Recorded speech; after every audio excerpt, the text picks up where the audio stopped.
Problem sheet 3 में आप question number 1 to 14 देखें, क्वेश्चन नंबर 1 to 14, ठीक है ना। देखो ध्यान देना, समझना आप। इसमें सबसे पहले अपन बात करते हैं क्वेश्चन नंबर 1 के। क्वेश्चन नंबर 1 के देखो, consider the following statement for octahedral complex. देखो यहाँ पर ऑक्टाहेड्रल कॉम्प्लेक्स दे रखे हैं आपको, कौन कौन से दे रखे हैं भाई। ए आपको दे रखे CrF6 -3, बी आपको दे रखा है यहाँ पर, बी आपको दे रखा है CrOx3 -3, और सी आपको दे रखा है CrEn3 +3, ये आपको कॉम्प्लेक्स दे रखा है, ठीक है ना। और देखो, consider the following statement for octahedral complex. ये जो कॉम्प्लेक्स है, इन कॉम्प्लेक्स के लिए आपको कुछ स्टेटमेंट नीचे दे रखे। कौन कौन से स्टेटमेंट है भाई। देखो स्टेटमेंट ए आपको क्या दे रखा है। देखो, there D transitions are 14,900 nanometre, 14,900, 17,500, 21,800। देखो डी ट्रांजिशंस बता रखे हैं। डी ट्रांजिशन वैल्यू क्या दे रखी है, 14,900, 17,500 और 21,800 सेंटीमीटर इनवर्स रेस्पेक्टिवली, ठीक है। बी आपको दे रखा है, इसमें फिर सबको मैच करेंगे। पहले स्टेटमेंट में आपको बता देता हूँ, there spin only magnetic moment are same. ये बता रखा है कि जो स्पिन ओनली मैग्नेटिक मोमेंट है वो सभी के लिए ए, बी और सी के लिए सेम है। चलो चेक करके देख लेंगे सभी पर। सी स्टेटमेंट क्या दे रखा है, 2 of them have optical isomers. ये बता रहा है इन तीनों में से 2 ऑप्टिकल आइसोमर्स है। देखो 2 ऑप्टिकल आइसोमर्स है, ऑप्टिकल आइसोमर्स मतलब ऑप्टिकल एक्टिविटी शो करते हैं कुल मिलाकर। और डी स्टेटमेंट आपको क्या दे रखा है, डी स्टेटमेंट दे रखा है all of them show Jahn Teller distortion. देखो ध्यान देना, जो सभी है इनमें से ए बी सी सभी के सभी जॉन टेलर डिस्टॉर्शन शो करते हैं कुल मिलाकर। A B C actually Jahn Teller distortion ये शो करेंगे, ठीक है ना, जॉन टेलर डिस्टॉर्शन देते हैं। अब हमको देखना है कि इन स्टेटमेंट में से कौन सा सही है कौन सा गलत है, ठीक है ना। चलो यहाँ पर देखते हैं।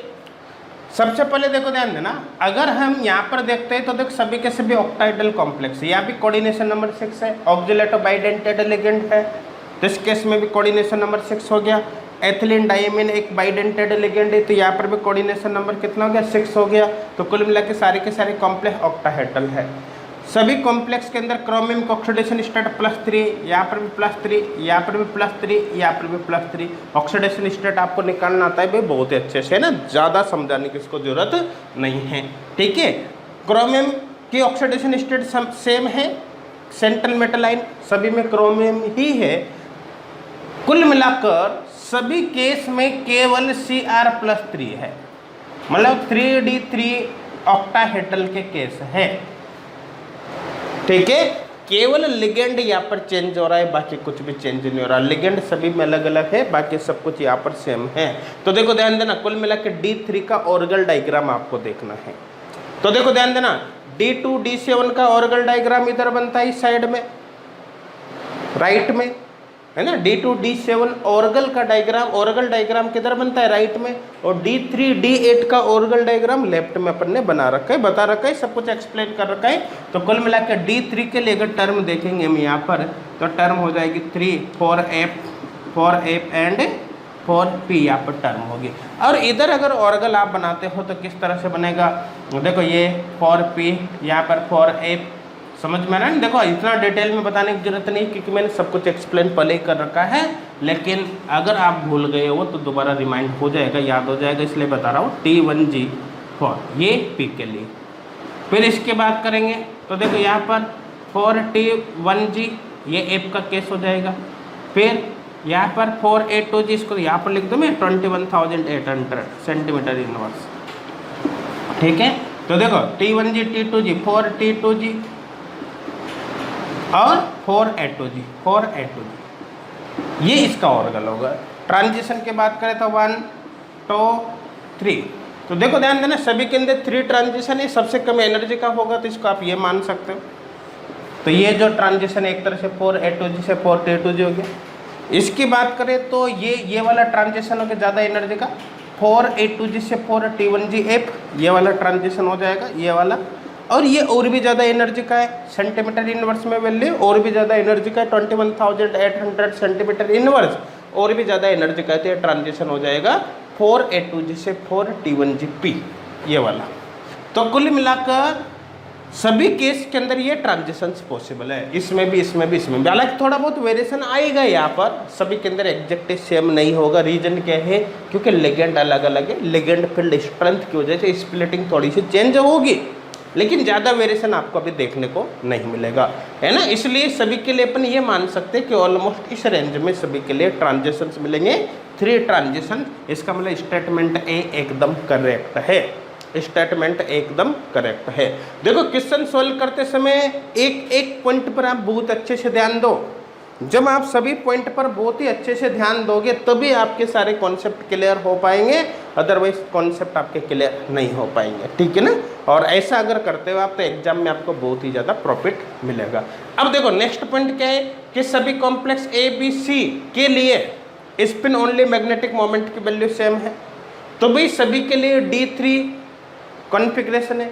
D3 कॉन्फ़िगरेशन की बात करेंगे तो सभी केस में इलेक्ट्रॉनिक कॉन्फ़िगरेशन यही होगा, T2G और EG 1 2 3 सभी के अंदर यही होगा ना, T2GG ये इलेक्ट्रॉनिक कॉन्फ़िगरेशन होगा। तो सभी में अनपेड इलेक्ट्रॉन कितने होंगे? 3। तो इसका मतलब सभी में अनपेड इलेक्ट्रॉन ABC में 3 है।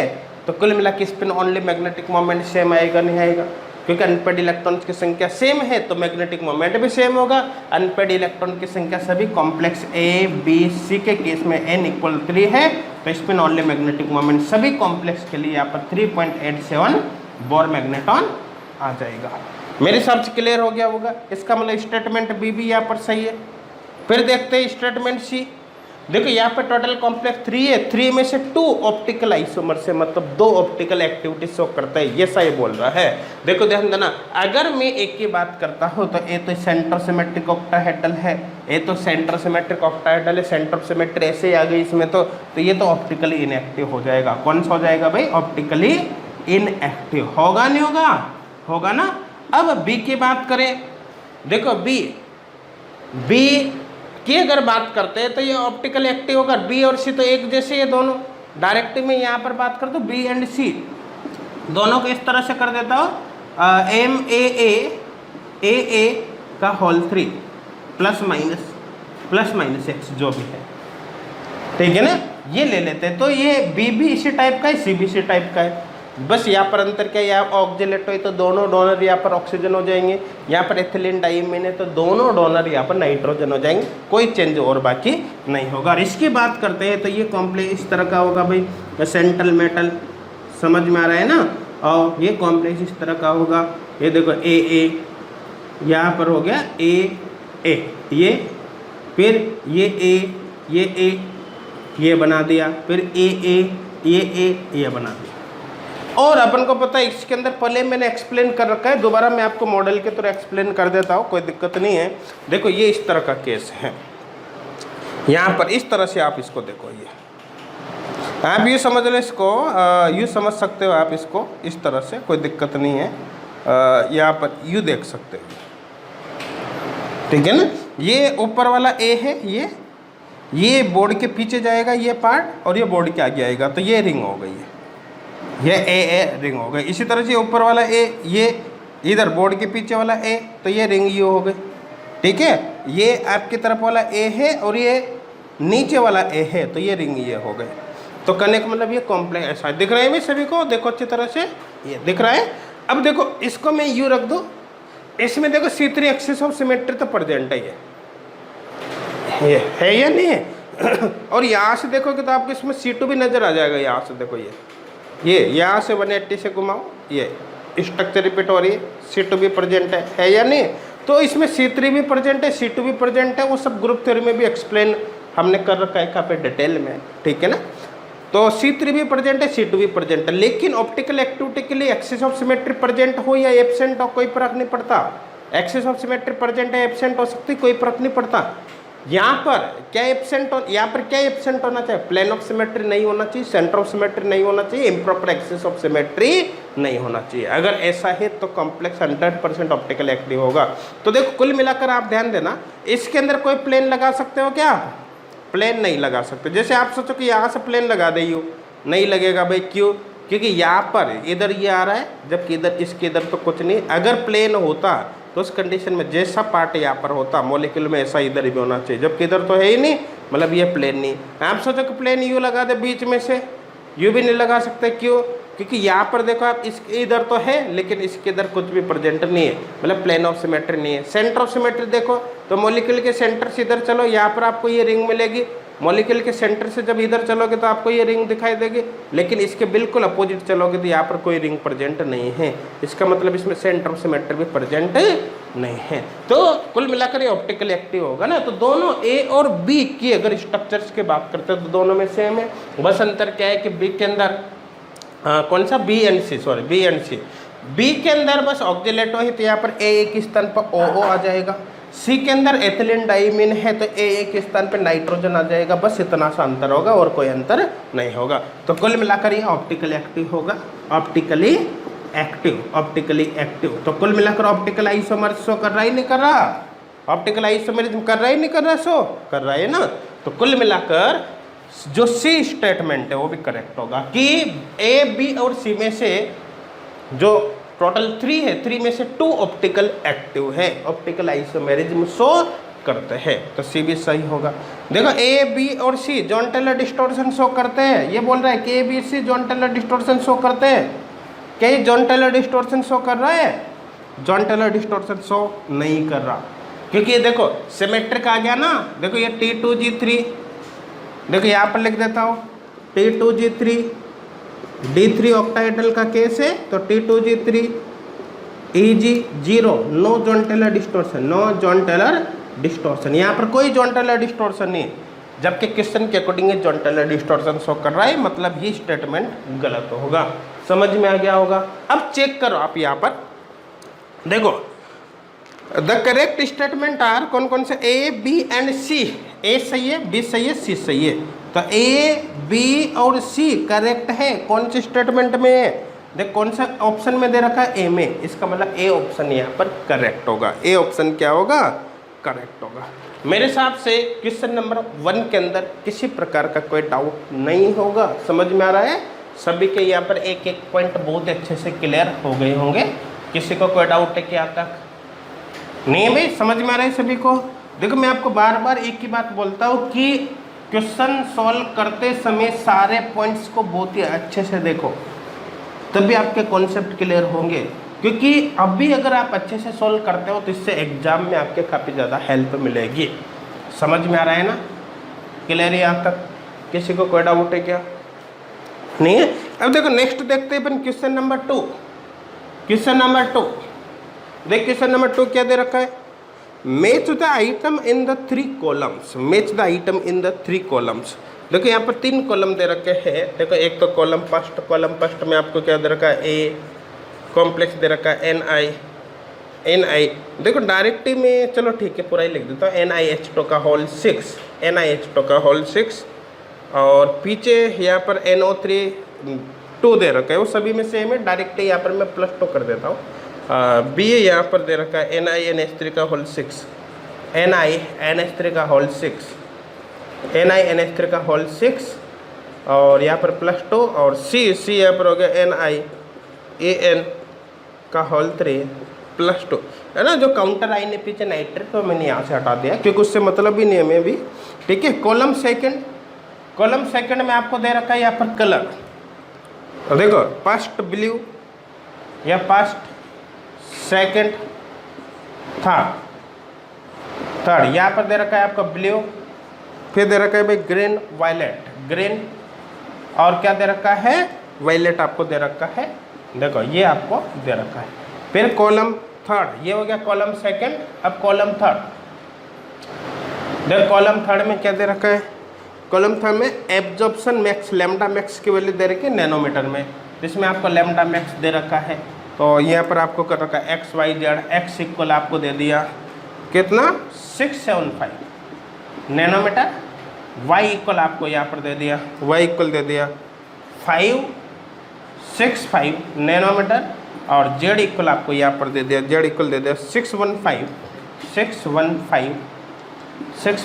नैनोमीटर। ठीक है, द करेक्ट आंसर इज, ये आपसे पूछा है। देखो 3 कॉलम यहाँ पर दे रखा है। देखो क्वेश्चंस देखने में आपको ही लग सकता है कि थोड़ा टफ क्वेश्चन हो, लेकिन क्वेश्चन बिल्कुल भी टफ नहीं होता। क्वेश्चंस बहुत ही आसान होते हैं, बहुत ही आसानी से आप सॉल्व कर सकते हो। ठीक है ना, बस आपको थोड़ा सा यहाँ पर फोकस करना है, कॉन्सेप्ट आपके क्लियर होने चाहिए। देखो 3 कॉम्प्लेक्स यहाँ पर आपको दे रखा है, यहाँ पर कॉम्प्लेक्स का कलर आपको दे रखा है, और यहाँ पर एब्जॉर्ब लाइट की वेवलेंथ आपको दे रखी है। किसकी वेवलेंथ दे रखी है? एब्जॉर्ब लाइट की वेवलेंथ आपको यहाँ पर दे रखी है। ठीक है ना, ये एब्जॉर्प्शन मैक्स की वैल्यू है। किसकी वैल्यू है? एब्जॉर्प्शन मैक्स की, lambda max, absorption max, maximum absorption के लिए लैम्डा मैक्स की वैल्यू कुल मिलाकर। अब देखो ध्यान देना, ये कॉम्प्लेक्स का कलर, ये किसका कलर है? Colour of complex, colour of complex. अब देखो ध्यान देना, आपको इसको सॉल्व कैसे करना है समझना। देखो सबसे पहले तो आप यहाँ पर ये देखो, सभी के अंदर निकल प्रेजेंट है, निकल के ऑक्सीडेशन स्टेट सभी में +2 है। समझ में आ रहा है? मतलब सेंट्रल मेटल आयन सभी के अंदर कुल मिलाकर सेम हो गया। ठीक है, केवल लिगेंड चेंज हो रहा है। तो कुल मिलाकर जो स्प्लिटिंग है d ऑर्बिटल की, वो केवल और केवल लिगेंड फील्ड स्ट्रेंथ पर डिपेंड करेगी। और अगर अपन बात करें कि तो लिगेंड फील्ड स्ट्रेंथ की जो वैल्यू है, लिगेंड फील्ड स्ट्रेंथ की, वो देखो इन तीनों में से वाटर, अमोनिया और एथिलीन डाइमीन में सबसे स्ट्रॉन्ग लिगेंड एथिलीन डाइमीन है, उससे वीक NH3 है, इससे भी वीक कौन सा है? इससे भी वीक भाई वाटर है या नहीं? तो ये ऑर्डर किसका हो गया? लिगेंड फील्ड स्ट्रेंथ का। और देखो स्ट्रॉन्ग लिगेंड होगा तो d ऑर्बिटल की स्प्लिटिंग ज़्यादा होगी। जब d ऑर्बिटल की स्प्लिटिंग ज़्यादा होगी तो ज़्यादा एनर्जी वाले रेडिएशंस का एब्जॉर्प्शन होगा नहीं होगा? होगा ना। तो कुल मिलाकर जो डेल्टा की वैल्यू बढ़ जाएगी ना, तो देखो डेल्टा की वैल्यू सबसे ज़्यादा किस में होगी? मतलब सबसे ज़्यादा स्प्लिटिंग कहाँ पर होगी? C के अंदर होगी। C से कम स्प्लिटिंग किस में होगी? B के अंदर होगी। B से भी कम स्प्लिटिंग किस में होगी? A के अंदर होगी। तो कुल मिलाकर A में d ऑर्बिटल, C के अंदर d ऑर्बिटल की स्प्लिटिंग सबसे ज़्यादा है, C के अंदर d ऑर्बिटल की स्प्लिटिंग सबसे ज़्यादा है। तो इसका मतलब जो C होगा वो सबसे ज़्यादा एनर्जी वाले लाइट को एब्जॉर्ब करेगा। और यहाँ पर देखो वैल्यू किसकी दे रखी है? यहाँ पर वैल्यू दे रखी है किसकी? वेवलेंथ की। और अपन को ये भी पता है कि जो वेवलेंथ होती है वो एनर्जी की इन्वर्सली प्रोपोर्शनल होती है। इसका मतलब है कि सबसे ज़्यादा एनर्जी वाली जो वेवलेंथ है उसकी वैल्यू सबसे कम होगी।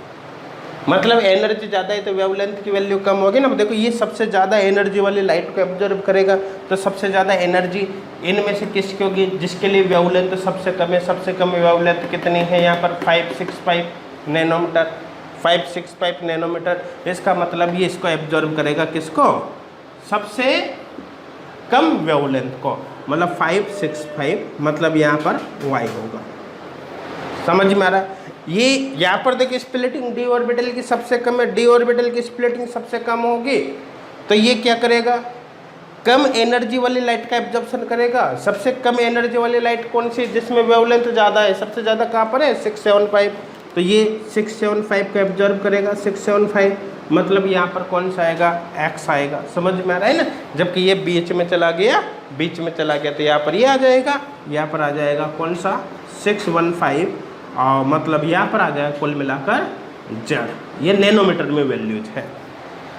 ये समझ में आ रहा है नहीं आ रहा? किसी को कोई डाउट है क्या? नहीं ना। अब देखो ध्यान देना, इनको हमको इसके साथ मैच करना है।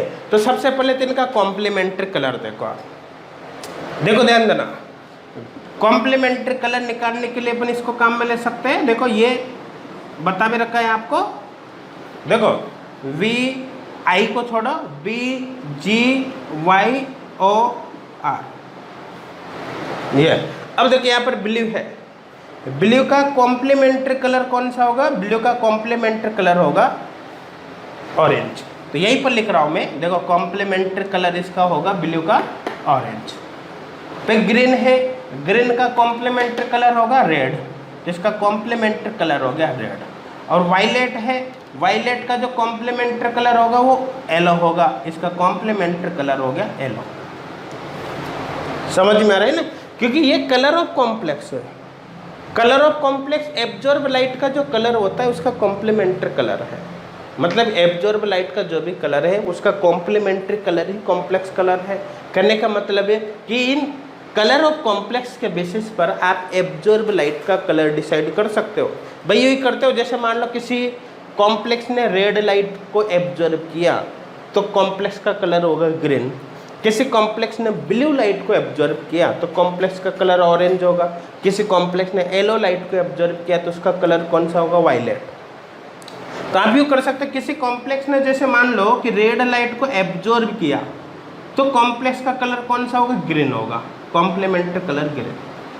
आप जस्ट अपोजिट भी कर सकते हो ना, किसी कॉम्प्लेक्स ने जैसे रेड लाइट को एब्जॉर्ब किया तो कॉम्प्लेक्स का कलर कौन सा होगा, ग्रीन होगा। आप जस्ट अपोजिट भी कर सकते हो, यदि कॉम्प्लेक्स का कलर ग्रीन है तो वो कॉम्प्लेक्स रेड लाइट को एब्जॉर्ब करेगा। बात एक की ना, मैंने क्या कहा, किसी कॉम्प्लेक्स ने रेड लाइट को एब्जॉर्ब किया तो उसका कलर होगा ग्रीन। या मैं ये भी बोल सकता हूँ किसी कॉम्प्लेक्स का कलर ग्रीन है तो रेड लाइट को एब्जॉर्ब करेगा। तो यहाँ पर अपन ने यही बात करी है कि अगर कॉम्प्लेक्स का कलर ब्लू है तो इसका मतलब है कि ऑरेंज लाइट को एब्जॉर्ब करेगा। कॉम्प्लेक्स का कलर कौन सा है, ग्रीन है, तो इसका मतलब रेड लाइट को एब्जॉर्ब करेगा। कॉम्प्लेक्स का कलर यदि वायलेट है तो वह येलो लाइट को एब्जॉर्ब करेगा। समझ में आ रहा है, ठीक है ना।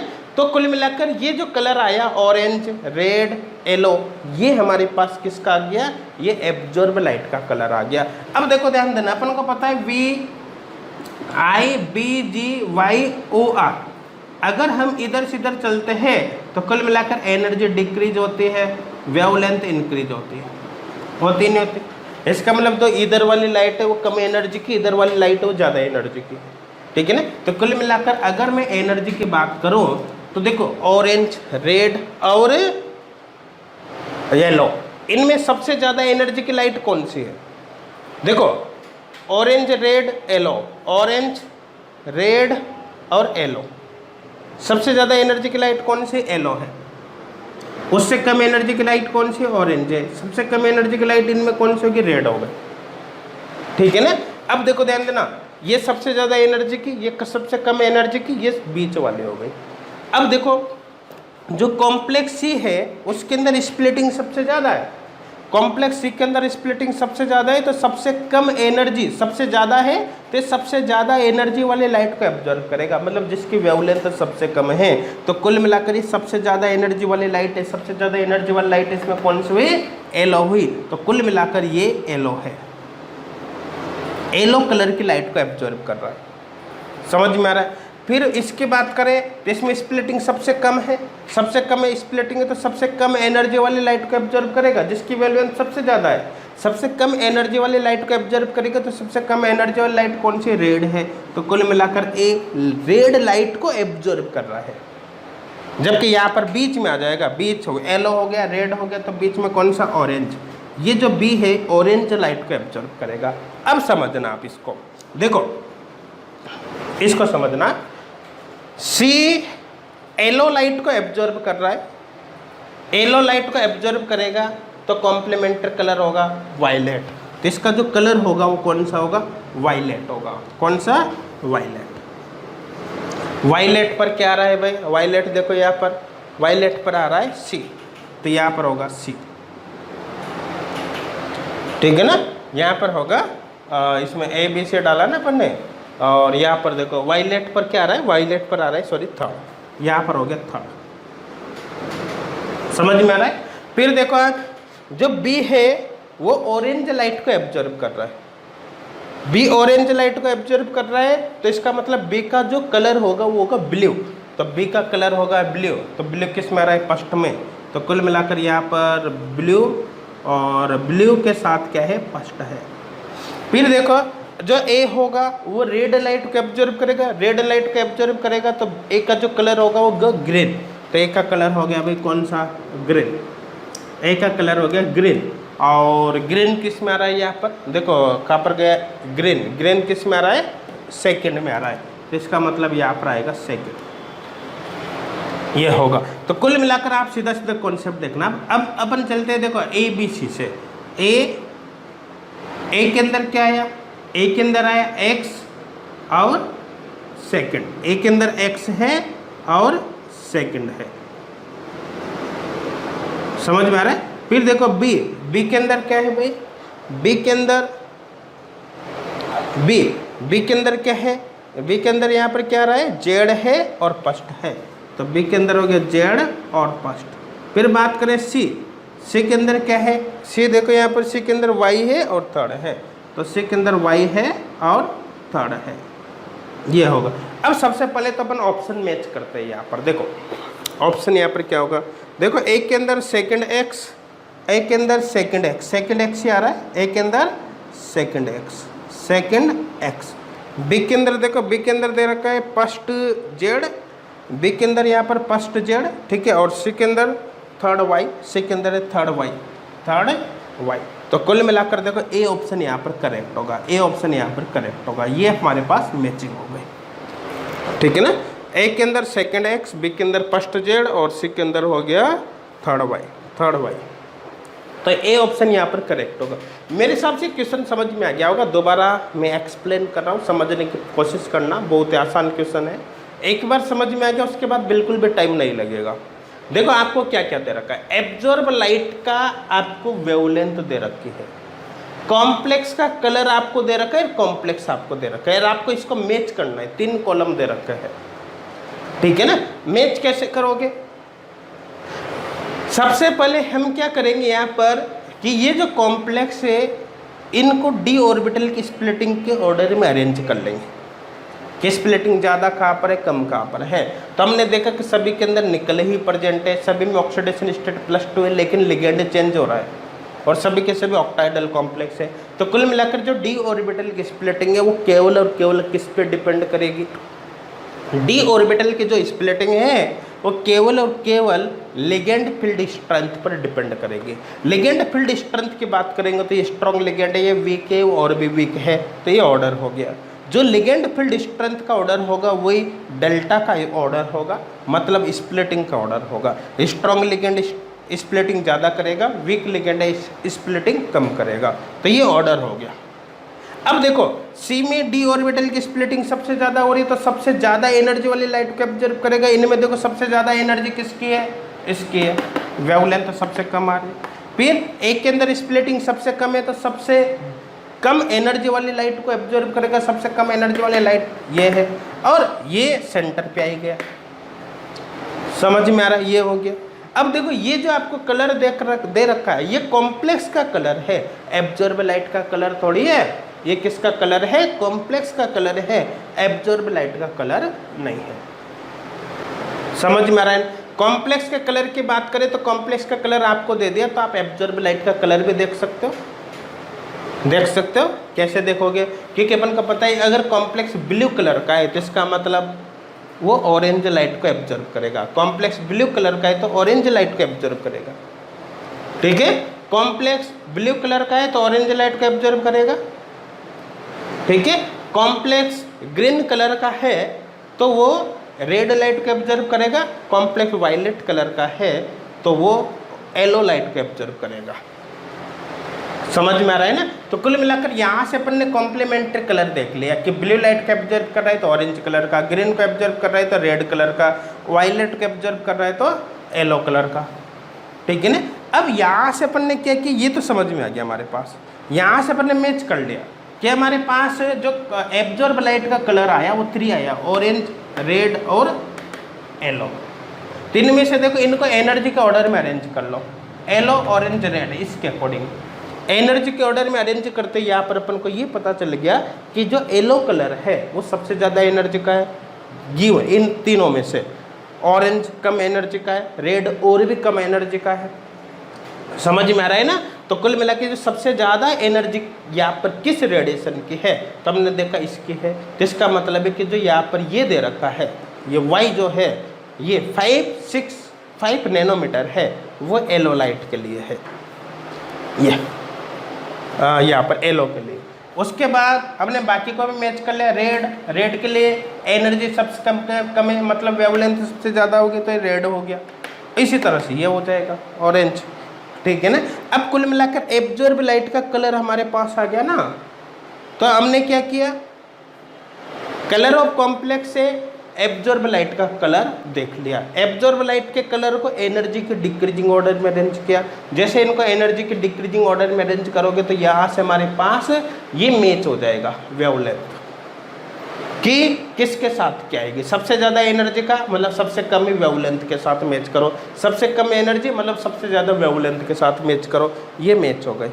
अब कुल मिलाकर एब्जॉर्ब लाइट का कलर हमारे पास आ गया ना। इफ एब्जॉर्ब लाइट के कलर से वापस कॉम्प्लेक्स का कलर डिसाइड कर लो। तो येलो है तो कॉम्प्लेक्स का कलर कौन सा होगा, येलो पर कॉम्प्लेक्स का कलर होगा वायलेट। यहाँ पर वायलेट थर्ड में दे रखा है। फिर इसी तरह से यहाँ पर कौन सा ऑरेंज है, तो एब्जॉर्ब लाइट का कलर ऑरेंज है तो कॉम्प्लेक्स का कलर होगा ब्लू। तो ब्लू किस में आ रहा है भाई, यहाँ पर ब्लू आ रहा है किस में, इसमें, तो यहाँ पर हो जाएगा फर्स्ट। फिर एब्जॉर्ब लाइट का कलर रेड है तो कॉम्प्लेक्स का कलर ग्रीन होगा, ग्रीन यहाँ पर आ रहा है सेकंड में। तो कुल मिलाकर हो गया ना कि ए के अंदर वाई होगा थर्ड होगा, बी के अंदर ऑरेंज होगा, बी के अंदर जेड होगा फर्स्ट होगा, ए के अंदर एक्स होगा सेकंड होगा। इस प्रकार से आप मैच कर सकते हो। तो कोई फर्क नहीं पड़ता अगर एब्जॉर्ब लाइट वेवलेंथ की फॉर्म में दे रखी है तो कोई फर्क नहीं पड़ता, जो कलर ऑफ कॉम्प्लेक्स है उससे आप एब्जॉर्ब लाइट का कलर डिसाइड कर सकते हो। एब्जॉर्ब लाइट के कलर के बेसिस पर आप मैच कर सकते हो। उसके बाद क्वेश्चन बहुत आसान हो जाएगा। दूसरा तरीका ये भी है कि आप ये जो है ना, ये इसको यहाँ पर जो देखो ध्यान देना, आपको कुछ वैल्यूज यहाँ पर लिखी गई है, वैल्यूज लिखी गई है। वायलेट के लिए रेंज होती है 380 to 430, ब्लू के लिए वैल्यू होती है 430 to 590, इस तरह से बाकी के लिए भी वैल्यू दे रखी है। अब देखो ध्यान देना, जैसे यहाँ पर 565 एलो है, 565 एलो है, तो देखो 565 किस में आ रहा है, इस रेंज में चला गया। देखो एलो ही आ रहा है ना, 565 इस रेंज में चला गया, एलो के लिए हो गया ना 565। दूसरा देखो 615 ऑरेंज है, 615 के रेंज डिसाइड करो। 615 इस रेंज में चला गया, देखो ऑरेंज के लिए आ रहा है, नहीं आ रहा 615, ठीक है। नेक्स्ट कौन सा है 675 रेड में है, देखो 675 इस रेंज में चला गया, 675 इसमें, तो ये कौन सा है रेड। तो कुल मिलाकर आप चाहते तो इस रेंज के अकॉर्डिंग भी आप इनका कलर डिसाइड कर सकते हो, और इनका जो कलर आएगा उसके बेसिस पर कॉम्प्लेक्स का कलर मैच करो, और इनके कलर के बेसिस पर, इनके एनर्जी के बेसिस पर आप यहाँ का ऑर्डर सेट कर सकते हो, ठीक है ना। तो ऐसे भी कर सकते हो, लेकिन इस केस में क्या है कि आपको ये वैल्यूज पता होनी चाहिए, ठीक है ना। लेकिन अगर मैंने जो मेथड आपको बताया कि आप पहले कॉम्प्लेक्स के कलर के बेसिस पर इनका कलर डिसाइड कर लो और उससे फिर वेवलेंथ को मैच कर लो, तो उसमें क्वेश्चन थोड़ा इजी हो जाएगा। आपको फिर ये वैल्यूज याद हो या नहीं हो, आप क्वेश्चंस को सॉल्व कर सकते हो। लेकिन अगर आप इस तरह से मैच नहीं कर पाते तो उस कंडीशन में आपको ये वैल्यूज पता होनी चाहिए। दोनों ही मेथड मैंने आपको बता दिया, वैल्यूज तो आपको कर ऐसे भी पता होनी चाहिए क्योंकि कई जगह पर काम में आ जाती है, ठीक है ना। तो मेरे हिसाब से क्वेश्चन नंबर सेकंड में किसी को कोई डाउट नहीं होगा, सारे कॉन्सेप्ट यहाँ पर क्लियर हो गए होंगे। और मैं बताता हूँ कि अब अगर इस टाइप के और क्वेश्चंस आते हैं तो बहुत आसानी से आप उनको सॉल्व कर सकते हो, किसी को कोई प्रॉब्लम यहाँ पर नहीं आएगी। क्लियर है, यहाँ तक समझ में आ रहा है। अगर ऐसे ही क्वेश्चन और भी आ जाते हैं तो मेरे हिसाब से बहुत आसानी से आप सॉल्व कर सकते हो, अब आपकी दिक्कत नहीं आएगी। क्वेश्चन ईजी होते हैं, बस थोड़े से कॉन्सेप्ट यहाँ पर आपको अप्लाई करने पड़ेंगे। देखो next question, question number 3, question number 3 देखो आप, देखो क्वेश्चन नंबर 3 क्या दे रखा है यहाँ पर समझना आप। देखो द 2EG, यहाँ पर 4A2G से 2EG है। देखो यहाँ पर आपको क्वेश्चन नंबर 3 में एक ट्रांजिशन दे रखा है, ये 2EG और यहाँ पर ये दे रखा है 4A2G। देखो कुल मिला के 4A2G से 2EG, इस तरह से इसको रीड करेंगे। Transition in the electronic spectrum of CrNH3 का होल 6 3+, देखो CrNH3 का होल 6 3+, 3 प्लस आकर नियरली 8। देखो ध्यान देना, ऐसे क्वेश्चंस को भी आप तब तक सॉल्व नहीं कर सकते जब तक आपको वैल्यूज पता नहीं हो। देखो ध्यान देना, Cr+3, Cr+3, देखो 3d3 ऑक्टाइडल का केस है, ऑक्टाइडल का केस है, समझ में आ रहा है। यहाँ पर देखो ट्रांजिशन दे रखा है ये। अच्छा, इसका अगर ऑर्गल डायग्राम अपन बनाए तो इसका ऑर्गल डायग्राम कैसे होगा? देखो ध्यान देना, D3 ऑक्टाइडल का ऑर्गल इधर बनाएंगे तो अपन देखो यहाँ पर T1G P, फिर T1G F, फिर T2G F, फिर A2G F। ये 3 अनपेड इलेक्ट्रॉन है तो मल्टीप्लिसिटी यहाँ पर 4 होगी।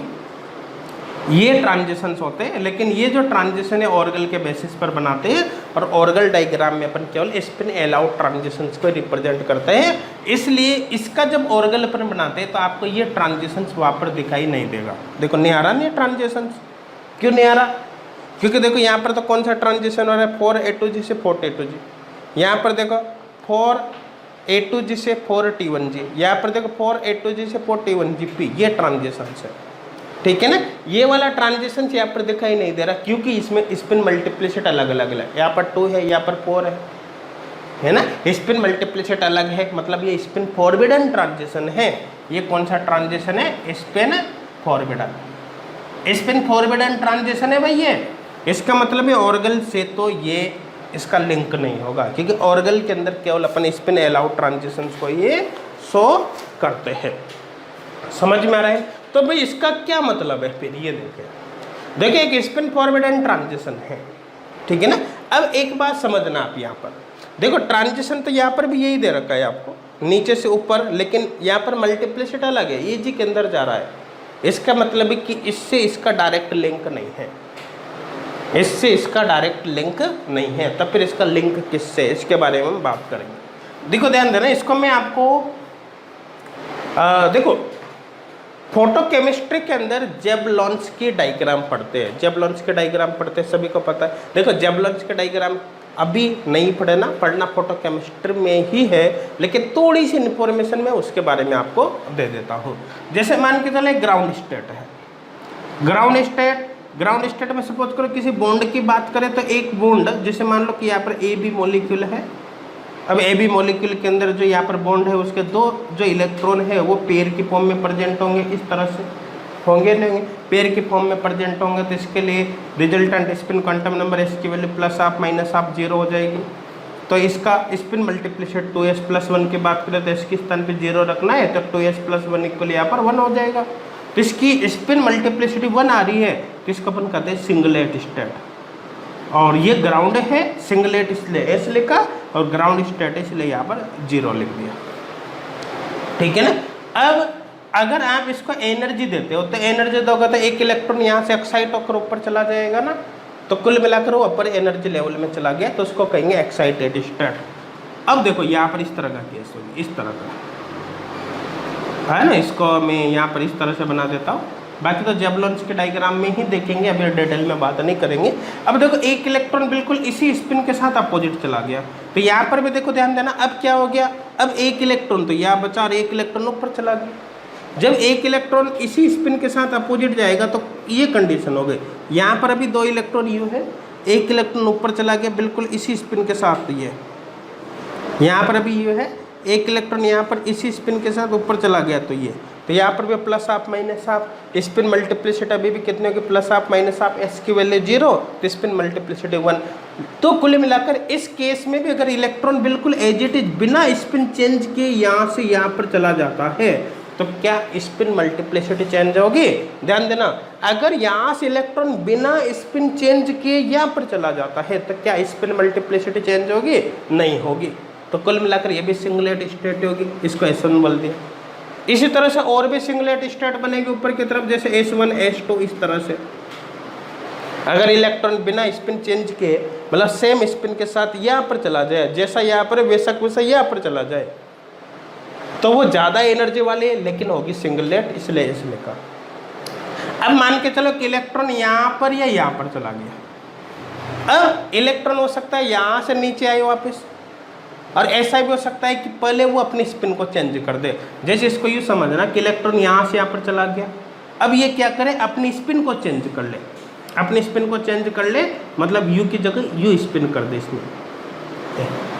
तो देखो अगर ये अपनी स्पिन को चेंज करेगा तो फिर ये लोअर एनर्जी वाले सेल के अंदर आ जाएगा, ऑर्बिटल इसमें आ जाएगा एनर्जी लेवल में। रीजन क्या है, देखो यहाँ पर इसका प्लस हाफ इसका माइनस हाफ है, प्लस हाफ और माइनस हाफ करोगे तो इसकी वैल्यू जीरो होगी, नहीं होगी, हो जाएगी। लेकिन अगर इसकी स्पिन अपन ने चेंज कर दी, इसकी स्पिन चेंज कर दी तो इसका भी प्लस हाफ इसका भी प्लस हाफ, तो प्लस हाफ, अब इसकी वैल्यू कितनी होगी भाई 1, एस की वैल्यू 1 होगी तो 2s + 1, एस के स्थान पे 1 रखोगे तो यहाँ पर 3 आएगा, तो स्पिन मल्टीप्लिसिटी अब कितनी हो जाएगी, 3 हो जाएगी। तो ये स्पिन मल्टीप्लिसिटी 3 होते ही मतलब ये ट्रिपलेट स्टेट कहलाएगी। ये कौन सी स्टेट कहलाएगी, ट्रिपलेट स्टेट। तो यहाँ पर मैं इस तरह से बना सकता हूँ, देखो ये इस तरह से, ये T1 ये T2 ये ट्रिपलेट स्टेट। तो कहने का मतलब यहाँ पर जो इलेक्ट्रॉन है उसने स्पिन चेंज नहीं करी, जैसा यहाँ पर है वैसा ऊपर गया।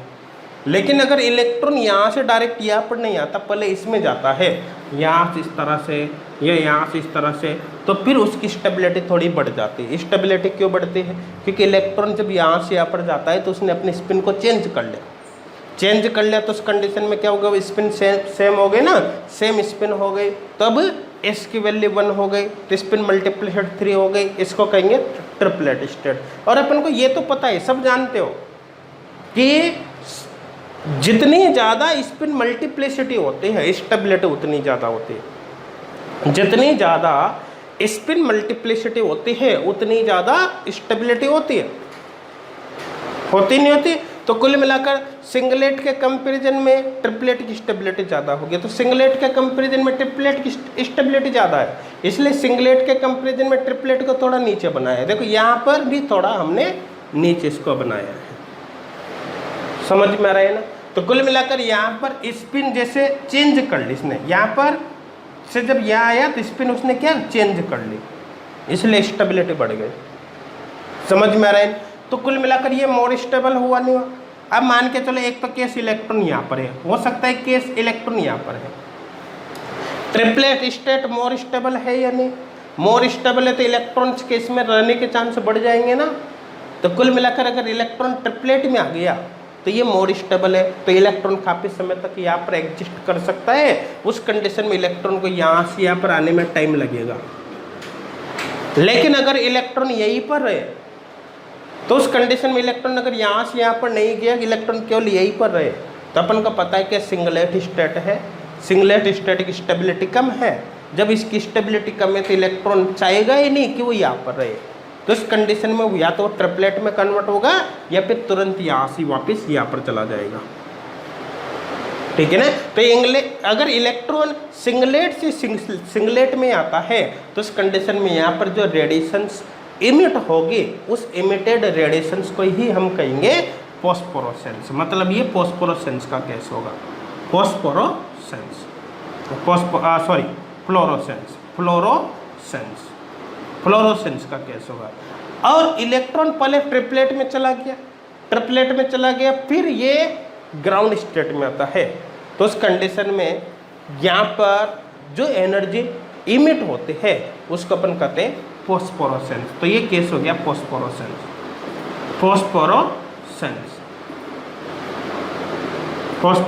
समझ में आ रहा है यार, कोई डाउट है क्या किसी को?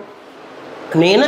अब देखो जब फ्लोरोसेंस हुआ है तो इलेक्ट्रॉन सेम स्पिन मल्टीप्लिसिटी वाली स्टेट से ग्राउंड स्टेट में आता है, ठीक है ना। ये इसकी स्टेबिलिटी कम है, इसकी स्टेबिलिटी कम है तो इलेक्ट्रॉन तुरंत यहाँ से यहाँ पर आ जाएगा। इसका मतलब ये बहुत फास्ट होता है, इसको होने में काफ़ी कम टाइम लगता है।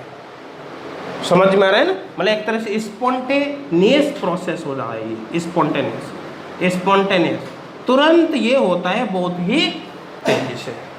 समझ में आ रहा है ना, एक तरह से कह दो कि शॉर्ट टाइम प्रोसेस है, शॉर्ट टाइम प्रोसेस काफ़ी तेजी से होता है। लेकिन अपन को पता है कि ट्रिपलेट की स्टेबिलिटी ज़्यादा है, इसकी स्पिन मल्टीप्लिसिटी बढ़ेगी ना, इसलिए इलेक्ट्रॉन यहाँ पर काफ़ी समय तक रह सकता है। इसका मतलब है कि इस प्रोसेस को होने में टाइम लगेगा, इलेक्ट्रॉन यहाँ पर काफ़ी समय तक रुक सकता है, ये तुरंत नहीं होगा, ठीक है ना। इसका लॉन्ग टाइम प्रोसेस है, काफ़ी लंबे समय बाद ये होगा। देखो लॉन्ग टाइम प्रोसेस। समझ में आ रहा है? और देखो यहाँ पर एनर्जी ज़्यादा है गैप, जबकि यहाँ पर एनर्जी गैप कम हो गया ना, कम एनर्जी गैप हो गया, मतलब यहाँ से जब इलेक्ट्रॉन यहाँ पर आएगा तो कम एनर्जी वाले लाइट को इमिट करता है। ध्यान देना, जब इलेक्ट्रॉन यहाँ से यहाँ पर आएगा तो कम एनर्जी वाले लाइट को इमिट करता है।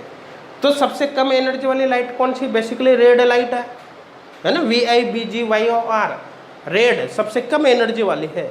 तो कुल मिलाकर जब यहाँ से इलेक्ट्रॉन यहाँ पर आता है तो बेसिकली रेड लाइट का इमिशन होता है। किसका होता है भाई? रेड लाइट का इमिशन होता है। तो यहाँ पर हो गया रेड लाइट। देखो emission of red light, emission of red light, और इसी को हम बोलते हैं रेड फोस्फोरेसेंस। क्या बोलते हैं इसको? रेड फोस्फोरेसेंस। तो यहाँ पर लिख सकते हैं रेड फोस्फोरेसेंस, रेड फोस्फोरेसेंस। समझ में आ गया होगा, किसी को कोई डाउट नहीं होगा, ठीक है ना?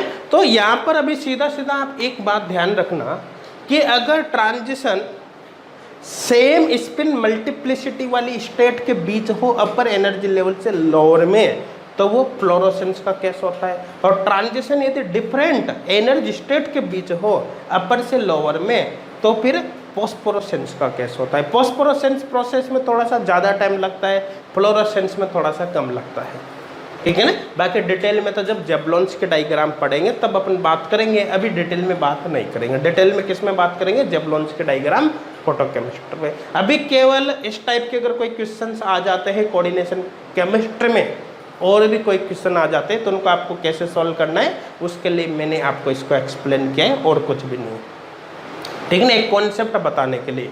समझ में आ रहा होगा, किसी को कोई डाउट नहीं होगा। तो सीधा सीधा कॉन्सेप्ट है कि फ्लोरोसेंस में क्या होता है? Transitions between same spin multiplicity state. देखो ये हो गया ट्रांजिशन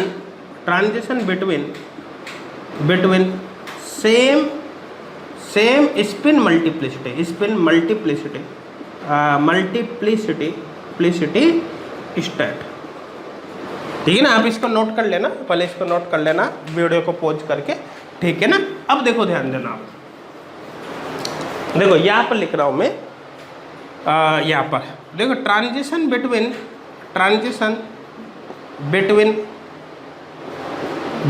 यहाँ पर दो केस बना देता हूँ। देखो सेम स्पिन मल्टीप्लिसिटी स्टेट,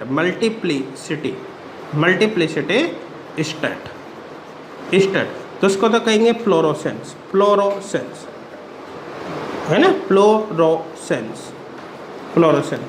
जैसे यहाँ पर ये कर दिया हमने सिंगलेट टू सिंगलेट, ये केस हो गया, ये फ्लोरोसेंस हो गया, ठीक है? देखो इस तरह से कर सकते हैं। और देखो transition between different multiplicity state, different multiplicity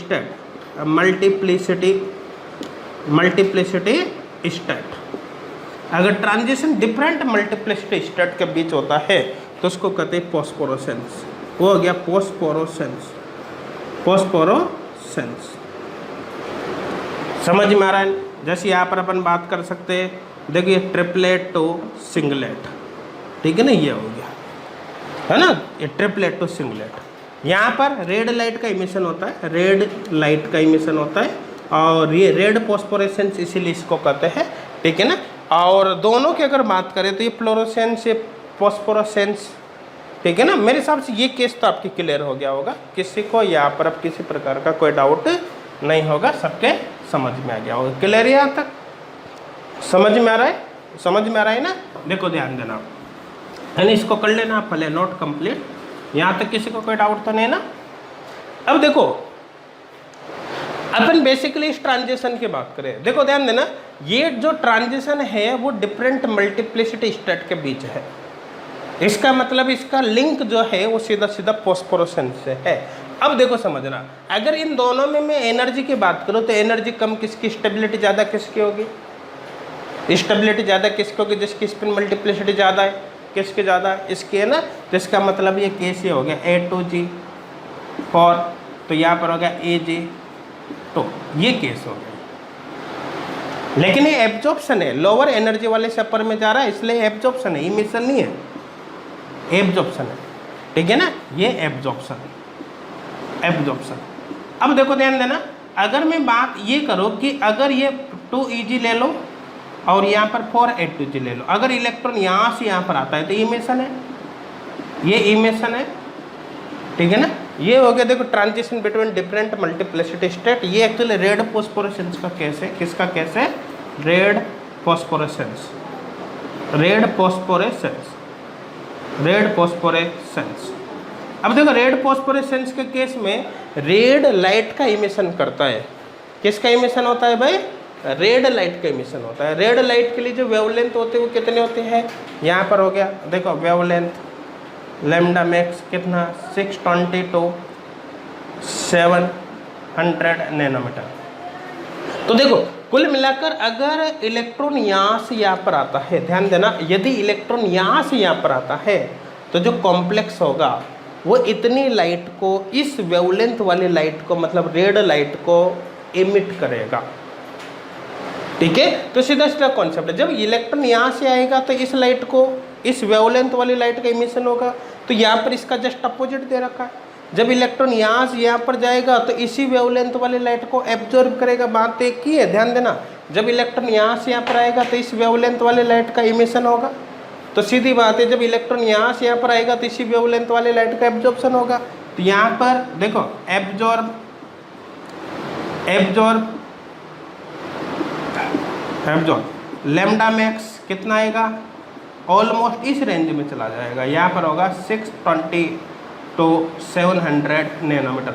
तो मेरे हिसाब से क्लियर हो गया होगा, यहाँ पर इस लाइट को एब्जॉर्ब करेगा, जबकि यहाँ पर इसी लाइट का इमिशन होगा। मेरे हिसाब से कोई डाउट नहीं होगा, ठीक है ना।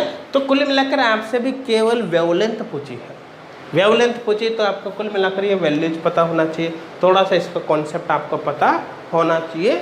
मेरे हिसाब से समझ में आ गया होगा, किसी को कोई डाउट यहाँ पर अब नहीं होगा। तो देखो अब क्वेश्चन कौन सा है भाई? क्वेश्चन नंबर कौन सा है? Question number 3। क्वेश्चन नंबर 3 में देखो आप दोबारा देखना, द 4 A2G से 2 EG transition in the electronic spectrum of CrNH3 का होल 6 3+ अकर नियरली एट। देखो ध्यान देना, ये रेड फॉस्फोरेसेंस तो अपन नहीं बोल सकते, लेकिन इसका अपोजिट दे रखा है। तो कुल मिलाकर इस ट्रांजिशन के लिए इतनी एनर्जी की आवश्यकता होगी। और इस रेंज में देखो कौन कौन से ऑप्शन आपको दे रखा है, 650, 450, 350, 200। तो यहाँ पर एक ही ऑप्शन दे रखा है आपकी इस रेंज में 650। तो कुल मिलाकर जो आंसर होगा ए होगा, जिसमें आपको दे रखा है 650 नैनोमीटर। ये ए ही करेक्ट होगा। किसी को कोई डाउट है क्या?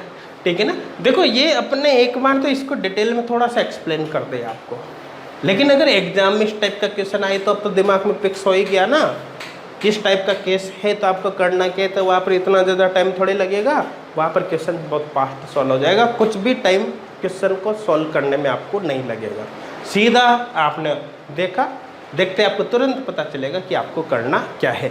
इसलिए मैं कह रहा हूँ कि जब प्रॉब्लम शीट के क्वेश्चन अपन सॉल्व करते हैं तो आप उनको बहुत ही बारीकी से सॉल्व करो, एक एक कॉन्सेप्ट को समझने की कोशिश करो, ताकि फिर जब हम टेस्ट दें और जब एग्जाम में क्वेश्चन सॉल्व करें तो वहाँ पर हमको ज़्यादा दिमाग नहीं लगाना पड़े, क्योंकि कॉन्सेप्ट हमारे पहले से ही क्लियर है। तो वहाँ पर हमें क्वेश्चन सॉल्व करते समय टाइम बचाना है, ताकि एग्जाम के अंदर सारे क्वेश्चंस को अपन सॉल्व कर सके। किसी को कोई डाउट है क्या भाई यहाँ तक? नहीं, तो क्वेश्चन नंबर 3 क्लियर हो गया होगा, किसी को इसमें कोई डाउट नहीं होगा। और मैं अब कह सकता हूँ कि अगर इस टाइप के और भी क्वेश्चंस आ जाते हैं तो बहुत ही आसानी से आप उनको सॉल्व कर सकते हो, उनको सॉल्व करने में आपको कोई टाइम अब नहीं लगेगा। समझ में आ रहा है नहीं आ रहा?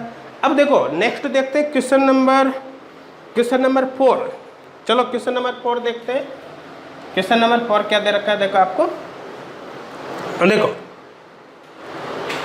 Ni second L6 n+n-100 absorption band 8, ये वैल्यू जो दे रखी है आपको 8500, 15400, 26000 centimetre inverse, where is Ni second L6 dash n और n-8। इसके लिए वैल्यूज थोड़ी सी बढ़ गई, L and L dash respectively.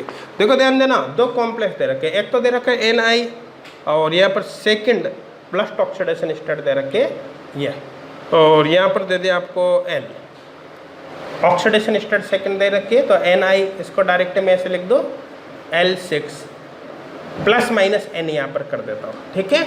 और इसके लिए जो आपको बैंड दे रखे वो कौन कौन से दे रखे, 8500 और दे रखा है 15400 और दे रखा है आपको 26000 सेंटीमीटर इनवर्स। दूसरा दे रखा है Ni सेकेंड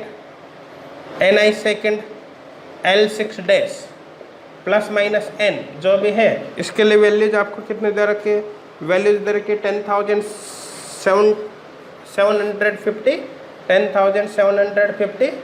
नेक्स्ट आपको दे रखी है यहाँ पर 17,500 और नेक्स्ट आपको दे रखी है 28,200 सेंटीमीटर इनवर्स। और आपसे क्या पूछा है कि L एंड L डैश क्या होगा, देखो L एंड L डैश क्या होगा ये आपसे पूछा है। अब एक बात समझना, आप देखो दोनों केस में सेंट्रल मेटल लाइन सेम है, निकल है, ऑक्सीडेशन स्टेट सेम है, कोऑर्डिनेशन नंबर सेम है, लेकिन केवल क्या चेंज हो रहा है, एक में लिगेंड L है दूसरे में L डैश है, सब कुछ सेम है, केवल लिगेंड चेंज हो रहा है। इसका सीधा सीधा मतलब क्या है कि d ऑर्बिटल की जो स्प्लिटिंग होगी वो केवल लिगेंड फील्ड स्ट्रेंथ पे ही डिपेंड करेगी। अब देखो यहाँ पर अगर आप वैल्यूज देखते हो तो ये है, यहाँ पर वैल्यूज देखते हो तो ये है, कंपेयर करोगे तो आपको पता चलेगा कि 8500 के स्थान पर 10,750 आ गया, यहाँ पर 15,400 के स्थान पर 17,500 आ गया, यहाँ पर 26,000 के स्थान पर 28,200 सेंटीमीटर इनवर्स आ गया। मतलब यहाँ के कंपैरिजन में यहाँ पर एब्जॉर्प्शन रेडिएशंस की एनर्जी ज़्यादा है। तो कुल मिलाकर ये जो कॉम्प्लेक्स है वो हायर एनर्जी वाली लाइट को एब्जॉर्ब कर रहा है इसके कंपैरिजन में। तो कुल मिलाकर सीधा सीधा कॉन्सेप्ट अगर मैं डेल्टा ओ को कंपेयर करूँ तो इसके लिए डेल्टा ओ इससे ज़्यादा है, Ni सेकेंड L6 डैश, इसके लिए डेल्टा ओ इससे ज़्यादा है, Ni सेकेंड L6 इसके कंपैरिजन में ज़्यादा है। अब ये चीज़ ये बता रही कि इसमें स्प्लिटिंग ज़्यादा हुई, इसमें कम हुई, इसका मतलब बाकी सारे तो जितने भी फैक्टर वो सब सेम है, सेंट्रल मेटल सेम है, ऑक्सीडेशन स्टेट सेम है, कोऑर्डिनेशन नंबर सेम है, सब कुछ सेम है, केवल लिगेंड ही चेंज हो रहा है। इसका मतलब है कि यहाँ पर स्ट्रॉन्ग लिगेंड पार्टिसिपेट हो रहा है, यहाँ पर वीक लिगेंड पार्टिसिपेट हो रहा है। तो मैं कह सकता हूँ कि लिगेंड फील्ड स्ट्रेंथ जो यहाँ पर होगी वो L डैश की लिगेंड फील्ड स्ट्रेंथ L से ज़्यादा है। मतलब कुल मिलाकर L और L डैश को अगर कंपेयर करें तो मैं यूँ बोल सकता हूँ कि L वीक लिगेंड है, L डैश स्ट्रॉन्ग लिगेंड है, क्योंकि L डैश के केस में ज़्यादा स्प्लिटिंग हो रही है, L के केस में कम स्प्लिटिंग हो रही है। तो ये जो डाटा आपको दे रखा है यहाँ से कोई कैलकुलेशन नहीं करनी है आपको, इस डाटा के बेसिस पर आपको ये पता चल जाएगा कि स्प्लिटिंग ज़्यादा किस में कम किस में, और स्प्लिटिंग से आपको ये पता चल गया कि स्ट्रॉन्ग लिगेंड किस में वीक लिगेंड किस में। अब आपको 4 ऑप्शन दे रखे हैं यहाँ पर, देखो जो 4 ऑप्शन आपको दे रखे हैं उनमें से आपको मैच करना है। देखो 4 ऑप्शन में ऑप्शन ए अगर हम देखते हैं तो ऑप्शन ए के अंदर देखो क्या दे रखा है आपको, OH एंड N3 माइनस, देखो OH minus and N3 minus. अगर बात करते हैं, देखो ध्यान देना, लिगेंड फील्ड स्ट्रेंथ जब देखते हो तो L और L dash, L week ligand है, L डैश स्ट्रॉन्ग लिगेंड है। तो कुल मिलाकर आप ऐसा ऑप्शन सेलेक्ट करो जिसमें फर्स्ट वाला तो वीक दे रखा हो, सेकंड वाला स्ट्रॉन्ग दे रखा हो। और वीक लिगेंड स्ट्रॉन्ग लिगेंड के बारे में किसके द्वारा पता चलेगा, स्पेक्ट्रोकेमिकल सीरीज के द्वारा पता चलेगा, जो कहाँ पर पड़ी थी, CFT के अंदर पड़ी थी, क्रिस्टल फील्ड थ्योरी में, ठीक है ना। तो यहाँ से आपको स्पेक्ट्रोकेमिकल सीरीज के बेसिस पर पता चल जाएगा कि इनमें वीक कौन सा स्ट्रॉन्ग कौन सा है। तो जब आप देखोगे तो भाई यहाँ पर तो देखो ये स्ट्रॉन्ग ये वीक है, दोनों को कंपेयर करेंगे स्पेक्ट्रोकेमिकल सीरीज से, तो ये वीक ये स्ट्रॉन्ग है, जबकि आपको यहाँ पर कौन सा, सॉरी ये वीक है और ये स्ट्रॉन्ग है, स्पेक्ट्रोकेमिकल सीरीज से पता चल जाएगा, उसमें आप ऑर्डर देख लेना, सब कुछ क्लियर हो जाएगा। तो इसका मतलब ये ऑप्शन सही नहीं होगा। रीजन क्या है, आपको ऐसा ऑप्शन सेलेक्ट करना है जिसके अंदर बाद वाला स्ट्रॉन्ग हो पहले वाला वीक हो, जबकि आप पहले वाला स्ट्रॉन्ग बाद वाला वीक दे रखा है, इसका मतलब ये स्टेटमेंट सही नहीं होगा। अब बी देखो, स्पेक्ट्रोकेमिकल सीरीज भाई अच्छी तरह से याद कर लेना, रट लेना उसको, तभी आप ऐसे क्वेश्चन को सॉल्व कर पाओगे, नहीं तो ऐसे क्वेश्चन को आप कभी भी सॉल्व नहीं कर सकते, ठीक है ना। देखो नेक्स्ट देखो आप क्वेश्चन नंबर 4 के अंदर बी ऑप्शन, बी में Cl माइनस आई माइनस दे रखा है, तो Cl माइनस आई माइनस की बात करेंगे तो देखो Cl माइनस स्ट्रॉन्ग है, आई माइनस वीक है, इसका मतलब बी भी गलत हो जाएगा, क्योंकि उल्टा दे रखा है ना, फर्स्ट स्ट्रॉन्ग सेकंड वीक दे रखा है, इसलिए भी गलत हो जाएगा। सी ऑप्शन देखो, सी में दे रखा है NCS minus and RCOO minus, देखो यहाँ पर भी गलत दे रखा है, इसका मतलब सी ऑप्शन भी गलत हो जाएगा। डी की अगर बात करते हैं हम, तो डी में आपको दे रखा है H2NH3, देखो डी में H2O और NH3, देखो अपन को पता है अमोनिया वाटर के कंपेरिजन में स्ट्रॉन्ग लिगेंड है, इसलिए ये ऑप्शन सही होगा। पहले वाला वीक, बाद वाला स्ट्रॉन्ग दे रखा है, वीक स्ट्रॉन्ग, इसलिए ये ऑप्शन सही होगा। देखो आपको बाकी लिगेंड याद हो या नहीं हो, लेकिन ये तो सब स्टूडेंट को पता है कि वाटर के कंपैरिजन में अमोनिया स्ट्रॉन्ग लिगेंड है, इसमें तो किसी को कोई डाउट होगा ही नहीं। तो कहने का मतलब आप डी ऑप्शन पर यहाँ पर श्योर हो सकते हो, डी ऑप्शन पर श्योर हो सकते हो कि ये स्ट्रॉन्ग ये वीक है। कुल मिलाकर अगर यहाँ पर आप श्योर हो जाओगे, आपको क्योंकि इतना तो पता चल ही गया कि एल के कंपैरिजन में LDH स्ट्रॉन्ग लिगेंड है, मतलब पहले वाला वीक बाद वाला स्ट्रॉन्ग देखना ही, और यहाँ पर तो आप श्योर हो ही सही। इसका मतलब अगर बाकी ऑप्शन आपके क्लियर नहीं भी है, तब भी यहाँ पर 100% आप डी पर टिक कर सकते थे, क्योंकि आपको करना तो एक ही टिक है ना। तो करने का मतलब है कि आप केवल इनको देखकर आपको इग्नोर नहीं करना क्वेश्चन को। हालांकि अगर आपके क्लियर है स्पेक्ट्रोकेमिकल सीरीज आपको पता है तो फिर तो सब कुछ क्लियर हो ही जाएगा, लेकिन अगर मान लो भूल भी जाए तो भी आप केवल इस ऑप्शन को देखकर यहाँ पर टिक कर सकते थे। तो ऐसे क्वेश्चंस में कई बार क्या है कि आपको कंप्लीट नॉलेज नहीं हो, तब भी आप क्वेश्चंस को सॉल्व कर सकते हो, इसलिए सभी क्वेश्चंस को आपको ध्यान से पढ़ना है और उनको आपको सॉल्व करना है। क्लियर हो गया होगा। क्वेश्चन नंबर 4 में कोई डाउट किसी को नहीं होगा। अब बात करें अपन क्वेश्चन नंबर 5 की। देख क्वेश्चन नंबर 5 क्या दे रखा है, देख complex Cr bipyridyl 3 so red phosphorescence due to, देखो ध्यान देना यहाँ पर देखो Cr+3 वही 3D3 ऑक्टाइडल का केस होगा, क्योंकि बाइपिरिडिन दे रखा है ना यहाँ पर लिगेंड, जो एक बाइडेंटेड लिगेंड है, तो कुल मिलाकर ये कॉम्प्लेक्स हो गया। अब रेड फॉस्फोरेसेंस की बात करें तो देखो रेड फॉस्फोरेसेंस दिया है, रेड फॉस्फोरेसेंस। अब रेड फॉस्फोरेसेंस की बात कर रहा है तो इसका सीधा सीधा मतलब है कि स्पिन कौन सा होगा, स्पिन फॉरबिडन होगा, spin forbidden. Red phosphorescence spin forbidden है, जबकि फ्लोरोसेंस स्पिन अलाउड है, तो स्पिन फॉरबिडन हो गया, स्पिन फॉरबिडन। और दूसरा केस इमिशन है, क्योंकि फॉस्फोरेसेंस हो चाहे फ्लोरोसेंस हो, इमिशन प्रोसेस है, एब्जॉर्प्शन नहीं है, फॉरबिडन है, साथ में इमिशन प्रोसेस है, इमिशन प्रोसेस होगा, मतलब यहाँ पर एनर्जी रिलीज होगी। सीधा सीधा कॉन्सेप्ट है, अपर से लोअर में आएगा, ठीक है ना, मतलब कम मल्टीप्लिसिटी वाला ऊपर होगा क्योंकि उसकी स्टेबिलिटी कम होती है, और ज़्यादा स्पिन मल्टीप्लिसिटी वाला नीचे होगा क्योंकि उसकी स्पिन मल्टीप्लिसिटी ज़्यादा, स्टेबिलिटी ज़्यादा होगी। तो चलो देखते हैं यहाँ पर, देखो फर्स्ट दे रखा है 4A2G से 42G, तो ए तो ऐसे ही गलत हो जाएगा, सेम स्पिन मल्टीप्लिसिटी। बी में भी सेम स्पिन मल्टीप्लिसिटी 4 ये भी गलत हो गया। सी और डी के अंदर स्पिन मल्टीप्लिसिटी अलग अलग है, तो इन दोनों को चेक कर लेते हैं। तो ए तो गलत हो ही गया, बी भी गलत हो गया।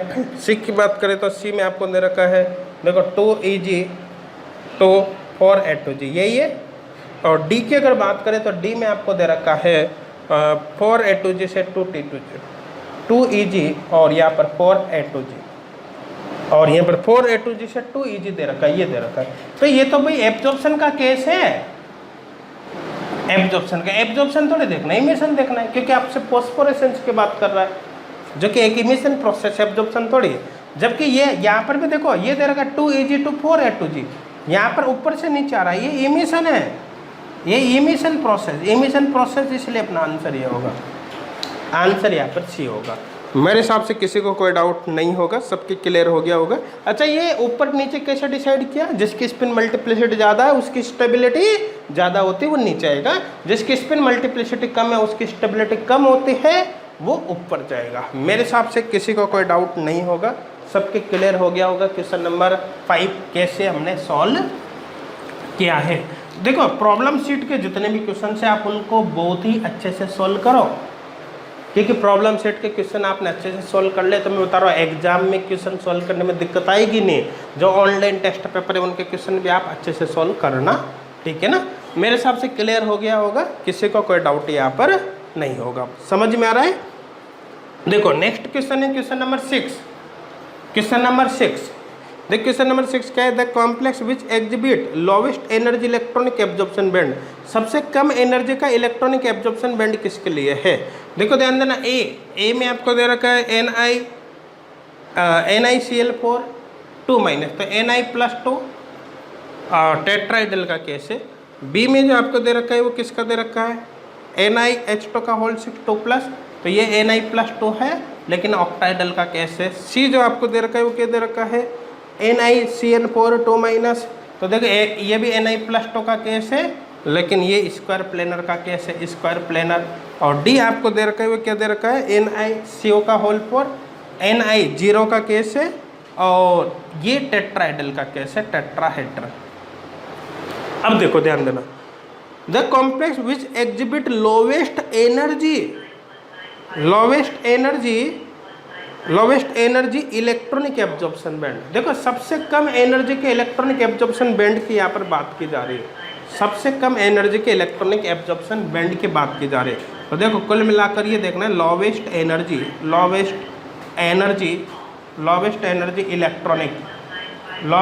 Electronic absorption band, absorption band की यहाँ पर बात की जा रही है, समझ में आ रहा है नहीं आ रहा, ठीक है ना। अब देखो सबसे कम, देखो ये अगर अपन बात करते हैं बेसिकली डेल्टा की, तो देखो ध्यान देना स्क्वायर प्लेनर में स्प्लिटिंग ज़्यादा है, उससे कम ऑक्टाइडल में होती है, उससे कम स्प्लिटिंग की बात करें तो टेट्राइडल में होती है।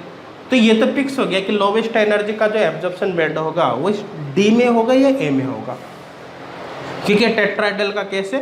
ये स्क्वायर प्लेनर में तो सबसे ज़्यादा स्प्लिटिंग है, सबसे ज़्यादा एनर्जी की रेडिएशन के एब्जॉर्प्शन करेगा, उससे कम एनर्जी के एब्जॉर्प्शन ये करेगा बी।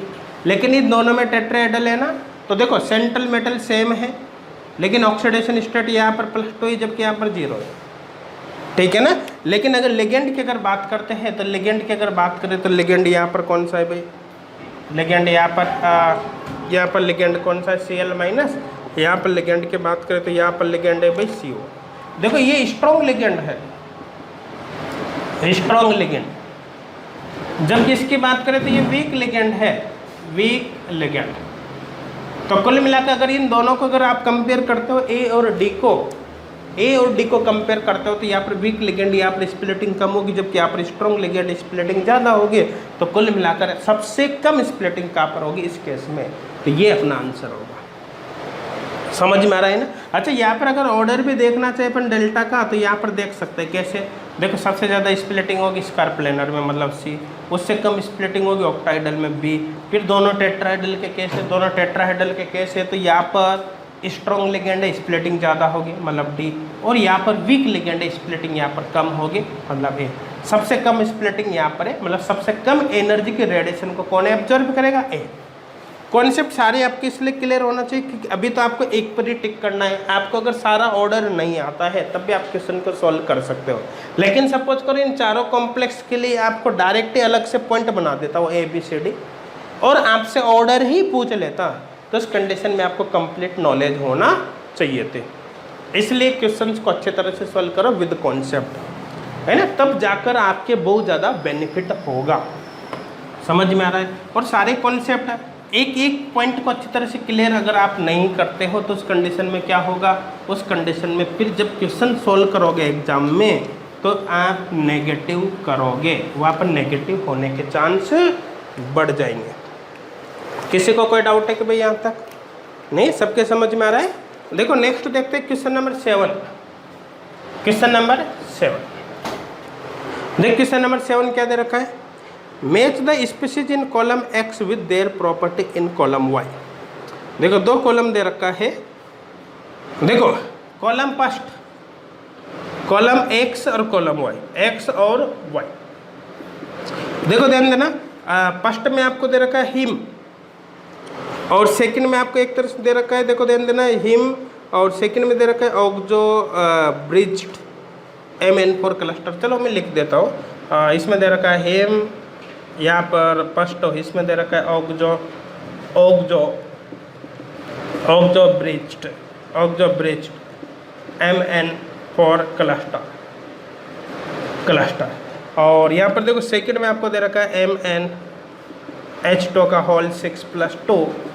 और यहाँ पर दे रखा है सेकंड आपको दे रखा है टेट्रागोनल इलोंगेशन है, मैं शॉर्ट में लिख देता हूँ इलोंगेशन। थर्ड में आपको दे रखा है यहाँ पर सेकंड में तो आपको क्या दे रखा है, आपको वाटर स्प्लिटिंग एंजाइम दे रखा है, वाटर स्प्लिटिंग एंजाइम दे रखा है, एंजाइम। ठीक है, थर्ड में आपको दे रखा है MnH2 का होल 6+2। और यहाँ पर दे रखा है आपको देखो predominantly pi to pi star electronic transition, मतलब pi to pi star electronic transition. Fourth आपको यहाँ पर दे रखा है CrH2 का होल 6+2। देखो CrH2 का होल 6+2। और फोर्थ यहाँ पर आपको दे रखा है DD स्पिन फॉरवर्डन ट्रांजिशन। देखो DD स्पिन फॉरवर्डन ट्रांजिशन। और फिफ्थ नंबर में कॉम्प्लेक्स नहीं है, लेकिन फिफ्थ नंबर आपको ट्रांजिशन दे रखा है, ये फिफ्थ नंबर दे रखा है टेट्रागोनल कंप्रेशन। देखो टेट्रागोनल कंप्रेशन ये आपको दे रखा है। चलो मैच करके देखते हैं, ध्यान देना। देखो हिम मॉलिक्यूल हीमोग्लोबिन से संबंधित हो गया, हिम मॉलिक्यूल हीमोग्लोबिन। देखो हीमोग्लोबिन का मैंने लिखा रखा है, हीमोग्लोबिन का रेड कलर होता है। हीमोग्लोबिन का red colour pi to pi star transition की वजह से होता है, पढ़ा रखा है। हीमोग्लोबिन का रेड कलर किसकी वजह से होता है, पाई टू पाई स्टार ट्रांजिशन की वजह से। तो इसमें तो आएगा थर्ड। तो फर्स्ट में तो कुल मिलाकर हमारे पास आ गया 1 में तो हमारे पास आ गया थर्ड, समझ में आ गया। फिर बात करें अपन सेकंड, देखा वाटर स्प्लिटिंग एंजाइम, इसको मैच कर लेंगे बाद में अपन, क्योंकि एक तरह से बायो केमिस्ट्री का केस है, ठीक है ना। तो अपन इसको मैच बाद में कर लेंगे, पहले देख लेते हैं। थर्ड में देखो, अब थर्ड में क्या MnH2 का होल 6+2।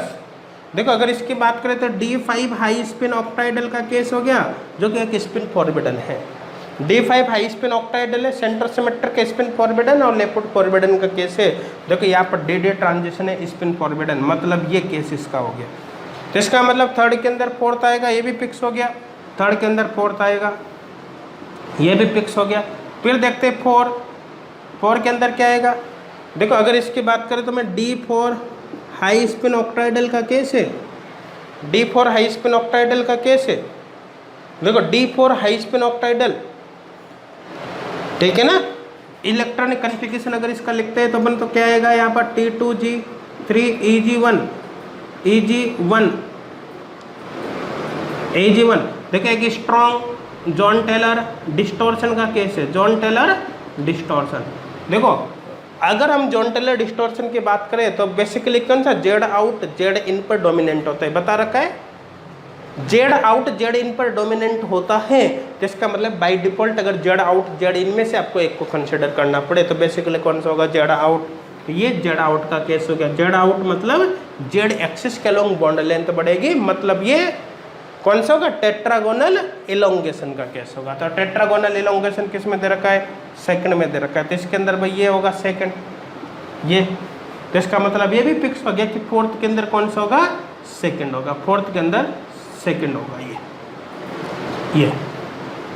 अब देखो भाई इतना सब कुछ आपके मैच हो गए यहाँ पर, इतना सब कुछ मैच हो गया यहाँ पर, तो केवल एक ही तो बचा है, वो तो इजीली सॉल्व हो जाएगा। क्योंकि अपन को पता है कि टेट्रागोनल कंप्रेशन ये तो किसका केस है भाई, जॉन टेलर डिस्टॉर्शन का केस है। तो हमारे पास तो वाटर स्प्लिटिंग एंजाइम बचा ना, अब इसका केस तो होगा नहीं। इसका मतलब ये ऐसे ही गया, तो हमारे पास केवल एक ही ऐसा बचा है जिसको इसके साथ मैच कर सकते हैं। तो कुल मिला के सेकेंड में जाएगा फर्स्ट, तो यहाँ पर यह फर्स्ट। देख कॉलम वाले क्वेश्चन बहुत किसी बार बहुत आसानी से सॉल्व हो जाते हैं।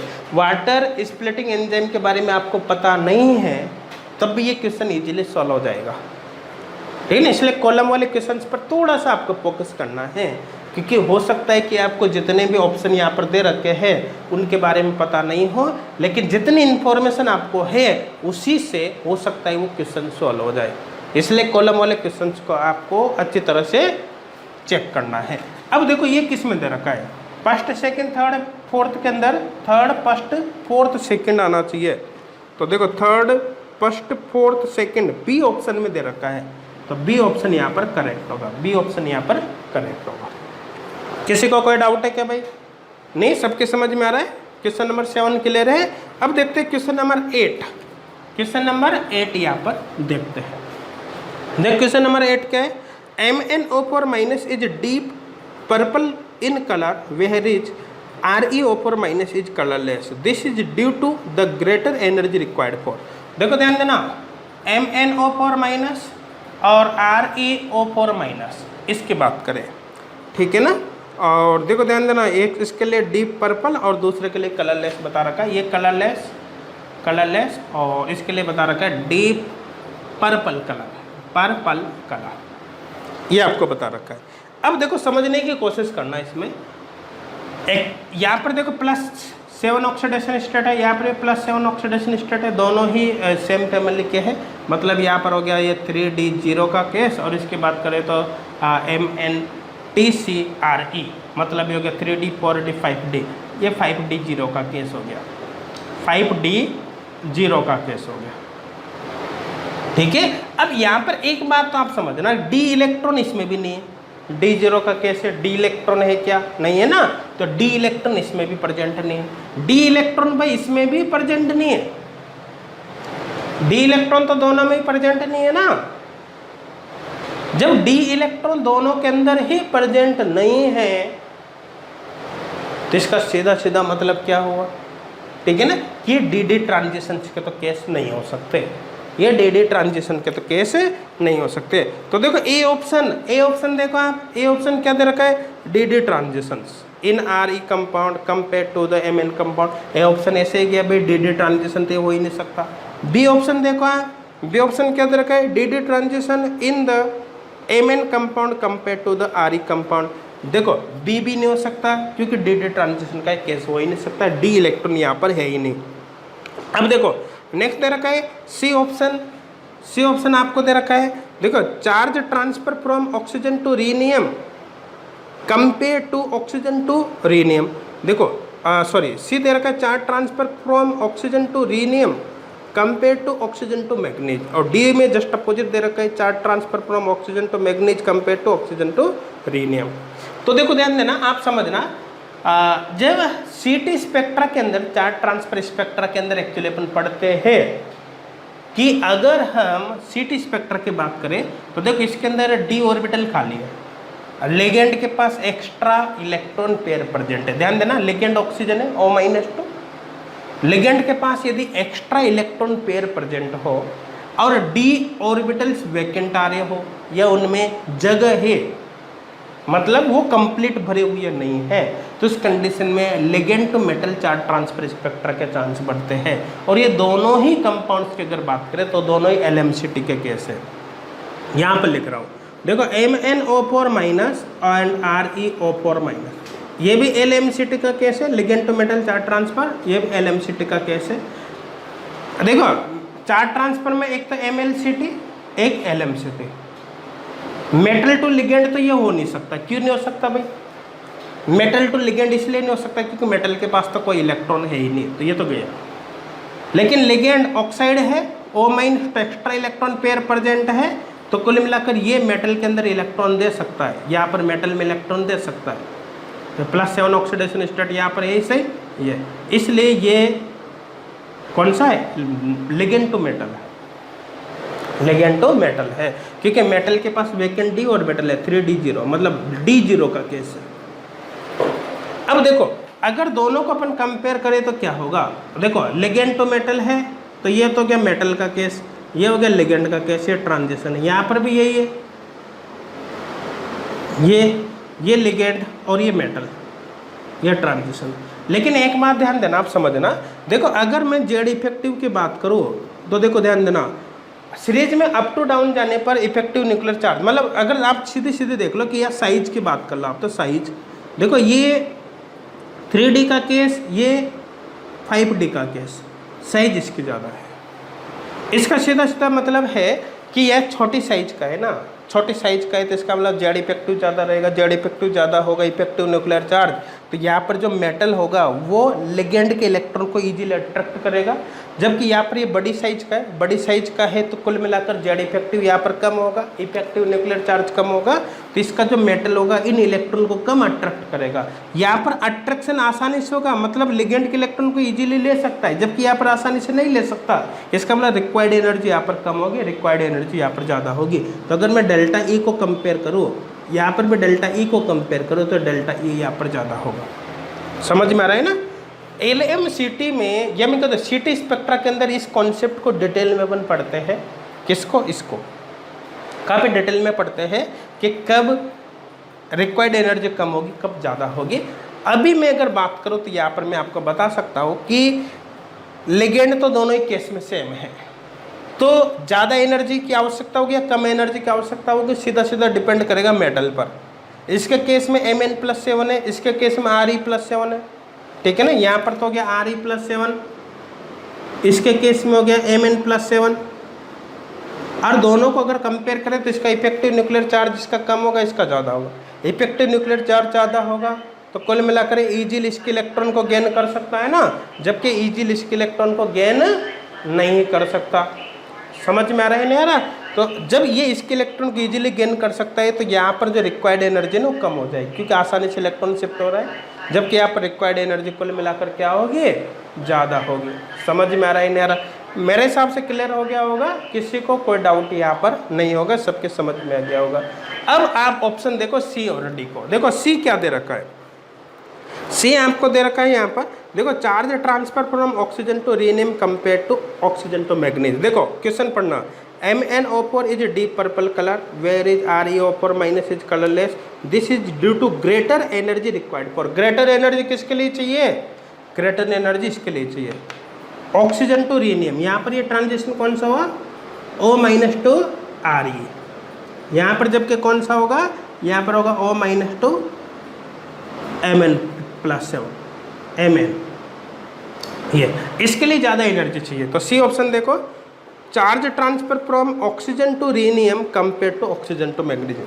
ऑक्सीजन टू रीनियम के लिए ज़्यादा एनर्जी की रिक्वायरमेंट इसके कंपेरिजन में, मतलब सी ऑप्शन हमारा करेक्ट होगा। जबकि डी जस्ट अपोजिट दे रखा है, इसलिए डी इनकरेक्ट हो जाएगा, ठीक है ना। बाकी जब CT स्पेक्ट्रा की अगर बात करें अपन, तो CT स्पेक्ट्रा में, चार्ज ट्रांसफर स्पेक्ट्रा में सारे कॉन्सेप्ट डिटेल में आते हैं, ठीक है ना। वहाँ पर किसी तरह के कोई कन्फ्यूजन के कोई चांस ही नहीं है। समझ में आ रहा है नहीं आ रहा, ठीक है ना। अभी केवल क्वेश्चन सॉल्व करने के पर्पज से मैंने इसको एक्सप्लेन किया था, तो मेरे हिसाब से ये समझ में आपके आ गया होगा, किसी को कोई डाउट यहाँ पर नहीं होगा। बाकी और कई तरह के फैक्टर्स होते हैं जिससे डेल्टा ई की वैल्यू अफेक्ट होते हैं, उन सब के बारे में बात करते हैं किसमें, CT स्पेक्ट्रा में। मेरे हिसाब से कोई डाउट नहीं होगा। क्वेश्चन नंबर 7 भी क्लियर हो गया होगा, क्वेश्चन नंबर 8 भी कंप्लीट क्लियर हो गया होगा। हाँ, सबके समझ में आ गया होगा ये भाई, क्लियर यहाँ तक समझ में आ रहा है। अब देखते हैं, देखो नेक्स्ट क्वेश्चन देखते हैं। देखो next question number 9। Question number 9 क्या दे रखा है समझना। देखो क्वेश्चन नंबर 9 क्या है, choose the correct statement about Tanabe Sugano diagram. देखो तनाबी सुगनो डायग्राम मतलब TS डायग्राम से संबंधित कुछ स्टेटमेंट आपको दे रखे हैं, उसको हमको देखना है। देखो ध्यान देना, ए आपको क्या दे रखा है, ए आपको क्या दे रखा है, देखो ए दे रखा है E/B is plotted against delta O/B। देखो यहाँ पर E/B plotted against delta O/B। देखो मतलब ये केस हो गया A/B और डेल्टा O/B। देखो तनाबी सुगनो डायग्राम हम इन दोनों के बीच ही तो प्लॉट करते हैं, इसका मतलब स्टेटमेंट ए सही है, स्टेटमेंट बी की बात करें, ठीक है ना। तो देखो the zero energy taken as that the lowest term, lowest energy term के लिए जीरो एनर्जी लेते बनाते हैं ना इस तरह से, जो लोवेस्ट एनर्जी टर्म है उसको यहाँ पर रखा जाता है जीरो पर, इसका मतलब बी स्टेटमेंट में सही है ना, बता रखा था तनाबी सुगनो डायग्राम में। देखो नेक्स्ट है C, term for the same symmetric cross each other. देखो सेम सिमेट्रिक टर्म एक दूसरे को नहीं काटते, ये बता रखा है, जबकि इसमें क्या दे रखा है, काटते, इसलिए सी गलत हो जाएगा। डी देखो आप, डी क्या दे रखा है, the two term of the same symmetry upon increase the ligand field strength bent apart from each other. देखो जब सेम सिमेट्री के दो टर्म होते हैं, तो लिगेंड फील्ड स्ट्रेंथ बढ़ने के साथ साथ वो एक दूसरे से दूर जाने लगती है। मतलब अगर मैं कहूँ कि ये और ये सेम सिमेट्री के टर्म है, तो जैसे जैसे लिगेंड फील्ड स्ट्रेंथ बढ़ेगी उसके साथ साथ एक दूसरे से दूर जाएगी, है ना। ऑर्गल में भी एक्सप्लेन कर रखा था, तनावी सुगम डायग्राम में भी इसको मैंने एक्सप्लेन कर रखा है। इसका मतलब डी भी यहाँ पर सही होगा। तो देखो कौन कौन सी स्टेटमेंट सही हो गए भाई, ए सही हो गया, बी सही हो गया, डी सही हो गया। तो ए बी एंड डी सही होगा। कौन सा ऑप्शन में दे रखा है, कौन सा ऑप्शन में दे रखा है भाई, यहाँ पर दे रखा है सी ऑप्शन में, ए बी एंड डी। तो सी ऑप्शन आपके यहाँ पर करेक्ट होगा। मेरे हिसाब से कोई डाउट नहीं होगा इसमें, सब कुछ क्लियर हो गया होगा। समझ में आ रहा है सभी को, कोई डाउट है क्या तक, नहीं है ना। अब देखो नेक्स्ट देखो यहाँ पर क्वेश्चन नंबर 10, क्वेश्चन नंबर 10 देखो, क्वेश्चन नंबर 10 क्या दे रखा है, देखो 3 इलेक्ट्रॉनिक ट्रांजिशंस एट 14,900, देखो 14,900 और 22,700 and 34,400 centimeter inverse are observed in the absorption spectrum of CrF63 minus CrF63 minus F63 minus 3 minus। आगे आपको क्या दे रखा है, the delta O value and corresponding transition, delta O value and corresponding transitions are. चलो delta O value और संबंधित transitions के बारे में आपसे पूछा गया है। देखो क्वेश्चन टफ नहीं है, ऑर्गल डायग्राम की आपको नॉलेज होनी चाहिए, क्वेश्चन बहुत ही आसान है। चलो करके देखिए इसको, चलो देखते हैं यहाँ पर। देखो Cr+3, Cr+3 ये हो गया Cr+3 3D3 ऑक्टाइडल का केस है। तो देखो D3 ऑक्टाइडल के लिए ऑर्गल डायग्राम बनाओ, D2 D7 का ऑर्गल इधर है, D4 D2 D7 का ऑर्गल इधर है, D3 D8 का ऑर्गल इधर है। तो देखो बनाओ आप T1G ये हो गया कौन सा भाई P, फिर T1G ये हो गया कौन सा F, फिर T2G ये हो गया F, फिर A2G ये हो गया F। अनपेड इलेक्ट्रॉन 3 तो मल्टीप्लिसिटी होगी यहाँ पर 4, ये मल्टीप्लिसिटी होगी 4। ट्रांजिशंस की बात करें तो ट्रांजिशन कौन से यहाँ से यहाँ पर हो सकता है, यहाँ से यहाँ पर हो सकता है, यहाँ से यहाँ पर हो सकता है। अब देखो जो सबसे कम एनर्जी का है वो तो ये वाला है, ये 14,900 सेंटीमीटर इनवर्स। उससे ज़्यादा एनर्जी का ये वाला है कौन सा 22,700 सेंटीमीटर इनवर्स। सबसे ज़्यादा एनर्जी का ये वाला है कौन सा 34,400 सेंटीमीटर इनवर्स। ठीक है ना। देखो यहाँ पर अगर बात करते हैं हम तो इसके साथ कितना होगा +6dq, इसकी बात करते हैं तो इसके साथ कितना होगा, इसके साथ +2dq, ये हो गया ना, इसके साथ सॉरी -2dq, और इसकी बात करें तो इसके साथ होगा -12dq। तो कुल मिलाकर अगर मैं इसकी बात करूँ, ये ट्रांजिशन कौन सा 4A2G से 4T2G तो इस ट्रांजिशन के लिए जो रिक्वायर्ड एनर्जी है, देखो यहाँ -2 यहाँ पर -12 है, -2 -12 इक्वल 10dq यहाँ पर होगा। तो इस ट्रांजिशन के लिए रिक्वायर्ड एनर्जी होगी 10dq, और 10dq किसके बराबर होगी, ऑक्टाइडल कॉम्प्लेक्स के केस में डेल्टा ओ के बराबर होगी। किसके बराबर होगी भाई, ये डेल्टा ओ के बराबर होगी। तो कुल मिलाकर डेल्टा ओ की वैल्यू देखो इस ट्रांजिशन के लिए रिक्वायर्ड एनर्जी कितनी हो गई, इसके लिए रिक्वायर्ड एनर्जी होगी 14,900 है, 14,900 सेंटीमीटर इनवर्स। चलो मैच करके देखो यहाँ पर कौन सा आता है। चलो देखो इसमें कौन सा रहा है भाई, क्वेश्चन नंबर 10 14,900 एंड 4A2G से 4T2G 4A2G से 4T2G 14,900, कौन सा बी ऑप्शन यहाँ पर करेक्ट होगा, बी ऑप्शन यहाँ पर करेक्ट होगा। किसी को कोई डाउट है क्या भाई, नहीं सबके समझ में आ रहा है, नहीं आ रहा, क्लियर है यहाँ तक, समझ में आ रहा है सभी के, कर सकते हो ऐसा क्वेश्चन और भी आ जाए तो समझ में आ रहा है ना। इस तरह से आप इस क्वेश्चन को सॉल्व कर सकते हो। देखो नेक्स्ट कौन सा क्वेश्चन है, नेक्स्ट क्वेश्चन नंबर 11। चलो क्वेश्चन नंबर 11 देखो, क्वेश्चन नंबर 11 क्या दे रखा है, question number 11 an aqua solution MnH2 का whole 6 complex is pale pink in colour, the probable reason for it are. देखो MnH2 का होल 6 2+, MnH2 का होल 6 2+ ये कॉम्प्लेक्स आपको दे रखा है। देखो यहाँ पर हो गया ये प्लस ऑक्सीडेशन स्टेट, तो ये हो गया 3d5 हाई स्पिन ऑक्टाइडल का केस हो गया। देखो 3d5 हाई स्पिन ऑक्टाइडल है और साथ में सेंट्रोसिमेट्रिक ऑक्टाइडल है। कौन सा है? सेंट्रोसिमेट्रिक। अब देखो हाई स्पिन ऑक्टाइडल है 3d5, तो स्पिन फॉरबिडन हो गया, स्पिन फॉरबिडन, समझ में आ रहा है नहीं आ रहा? और सेंट्रोसिमेट्रिक तो लेपोर्ट फॉरबिडन भी हो गया, लेपोर्ट फॉरबिडन, लेपोर्ट फॉरबिडन, समझ में आ रहा है नहीं आ रहा? तो ये स्पिन फॉरबिडन हो गया और लेपोर्ट फॉरबिडन हो गया, समझ में आ रहा है ना?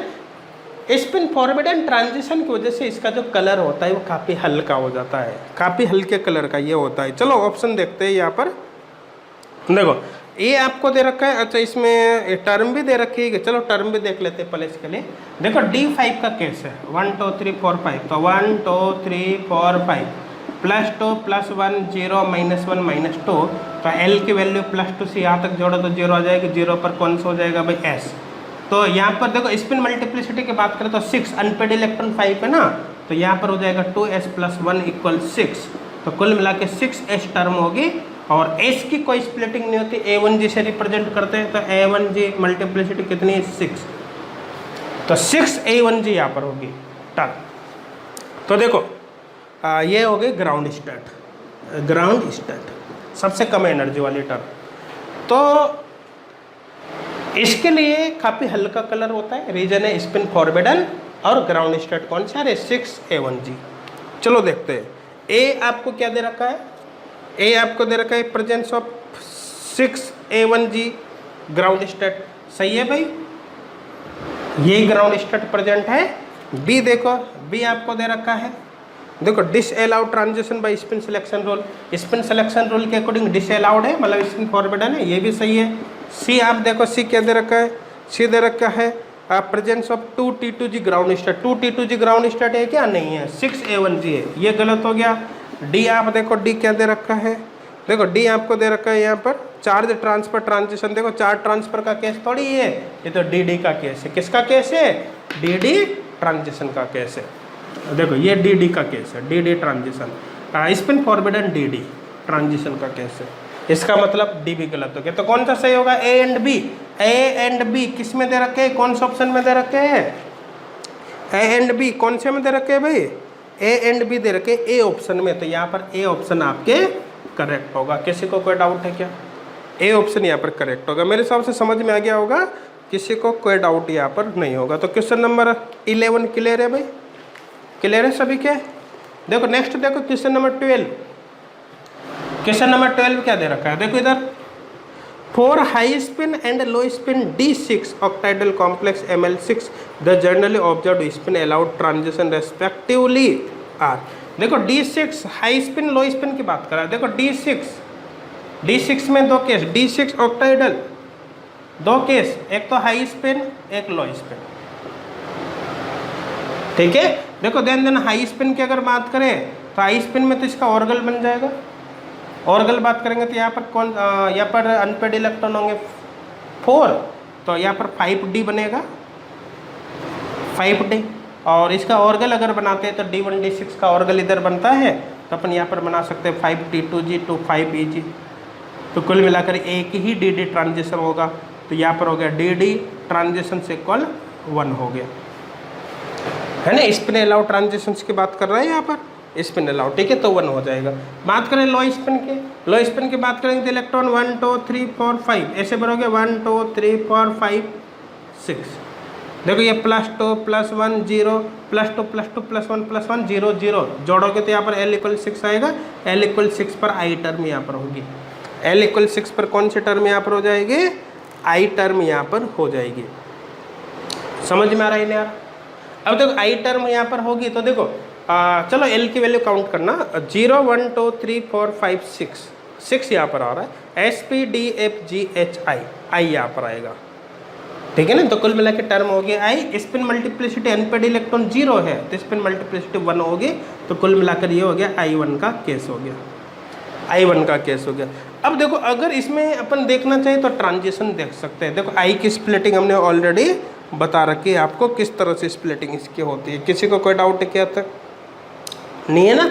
अब देखो ध्यान देना, अगर D6 लो स्पिन की अगर बात करें तो यहाँ पर 2 ट्रांजिशन स्पिन अलाउड है, और उसके अलावा स्पिन अलाउड और भी कई सारे ट्रांजिशंस होते हैं। ध्यान देना, जो लो स्पिन कॉम्प्लेक्स होता है बेसिकली D6, उसके अंदर स्पिन अलाउड ट्रांजिशन बहुत सारे, मेनी स्पिन अलाउड ट्रांजिशन है, लेकिन जो सिग्निफिकेंस है वो केवल 2 ही ट्रांजिशंस का है। बाकी स्पिन अलाउड ट्रांजिशन के लिए काफ़ी ज़्यादा एनर्जी के रिक्वायरमेंट होते हैं, ठीक है ना, इसलिए उनको हम इग्नोर कर देते हैं, वो जनरली ऑब्जर्व हो ही नहीं पाते, ठीक है ना। तो यहाँ पर जो 2 ट्रांजिशन स्पिन अलाउड हो कौन कौन से हैं, देखो उनको मैं बता देता हूँ। इसके लिए 2 ट्रांजिशन ये है, देखो 1A1G to 1T1G और 1A1G to 1T2G spin allowed transition. अब इनके अलावा जो अदर स्पिन अलाउड ट्रांजिशन है, मतलब बहुत सारे होते हैं और भी, मैं आपको बता रहा हूँ।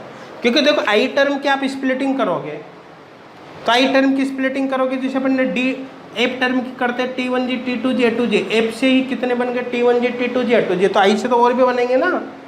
तो इसका मतलब है कि जब यहाँ पर बहुत सारे अलग अलग टर्म बनेंगे तो उनके बीच होने वाले नंबर ऑफ ट्रांजिशन भी काफ़ी ज़्यादा होंगे। तो मेन स्पिन अलाउड ट्रांजिशंस होते हैं, लेकिन मेजरेबल केवल 2 ही है, बाकी के लिए रिक्वायर्ड एनर्जी काफ़ी ज़्यादा होती है, इसलिए उनको अपन इग्नोर कर देते हैं। तो यहाँ पर मैं लिख देता हूँ, देखो अदर, देखो very high energy is required for all other spin allowed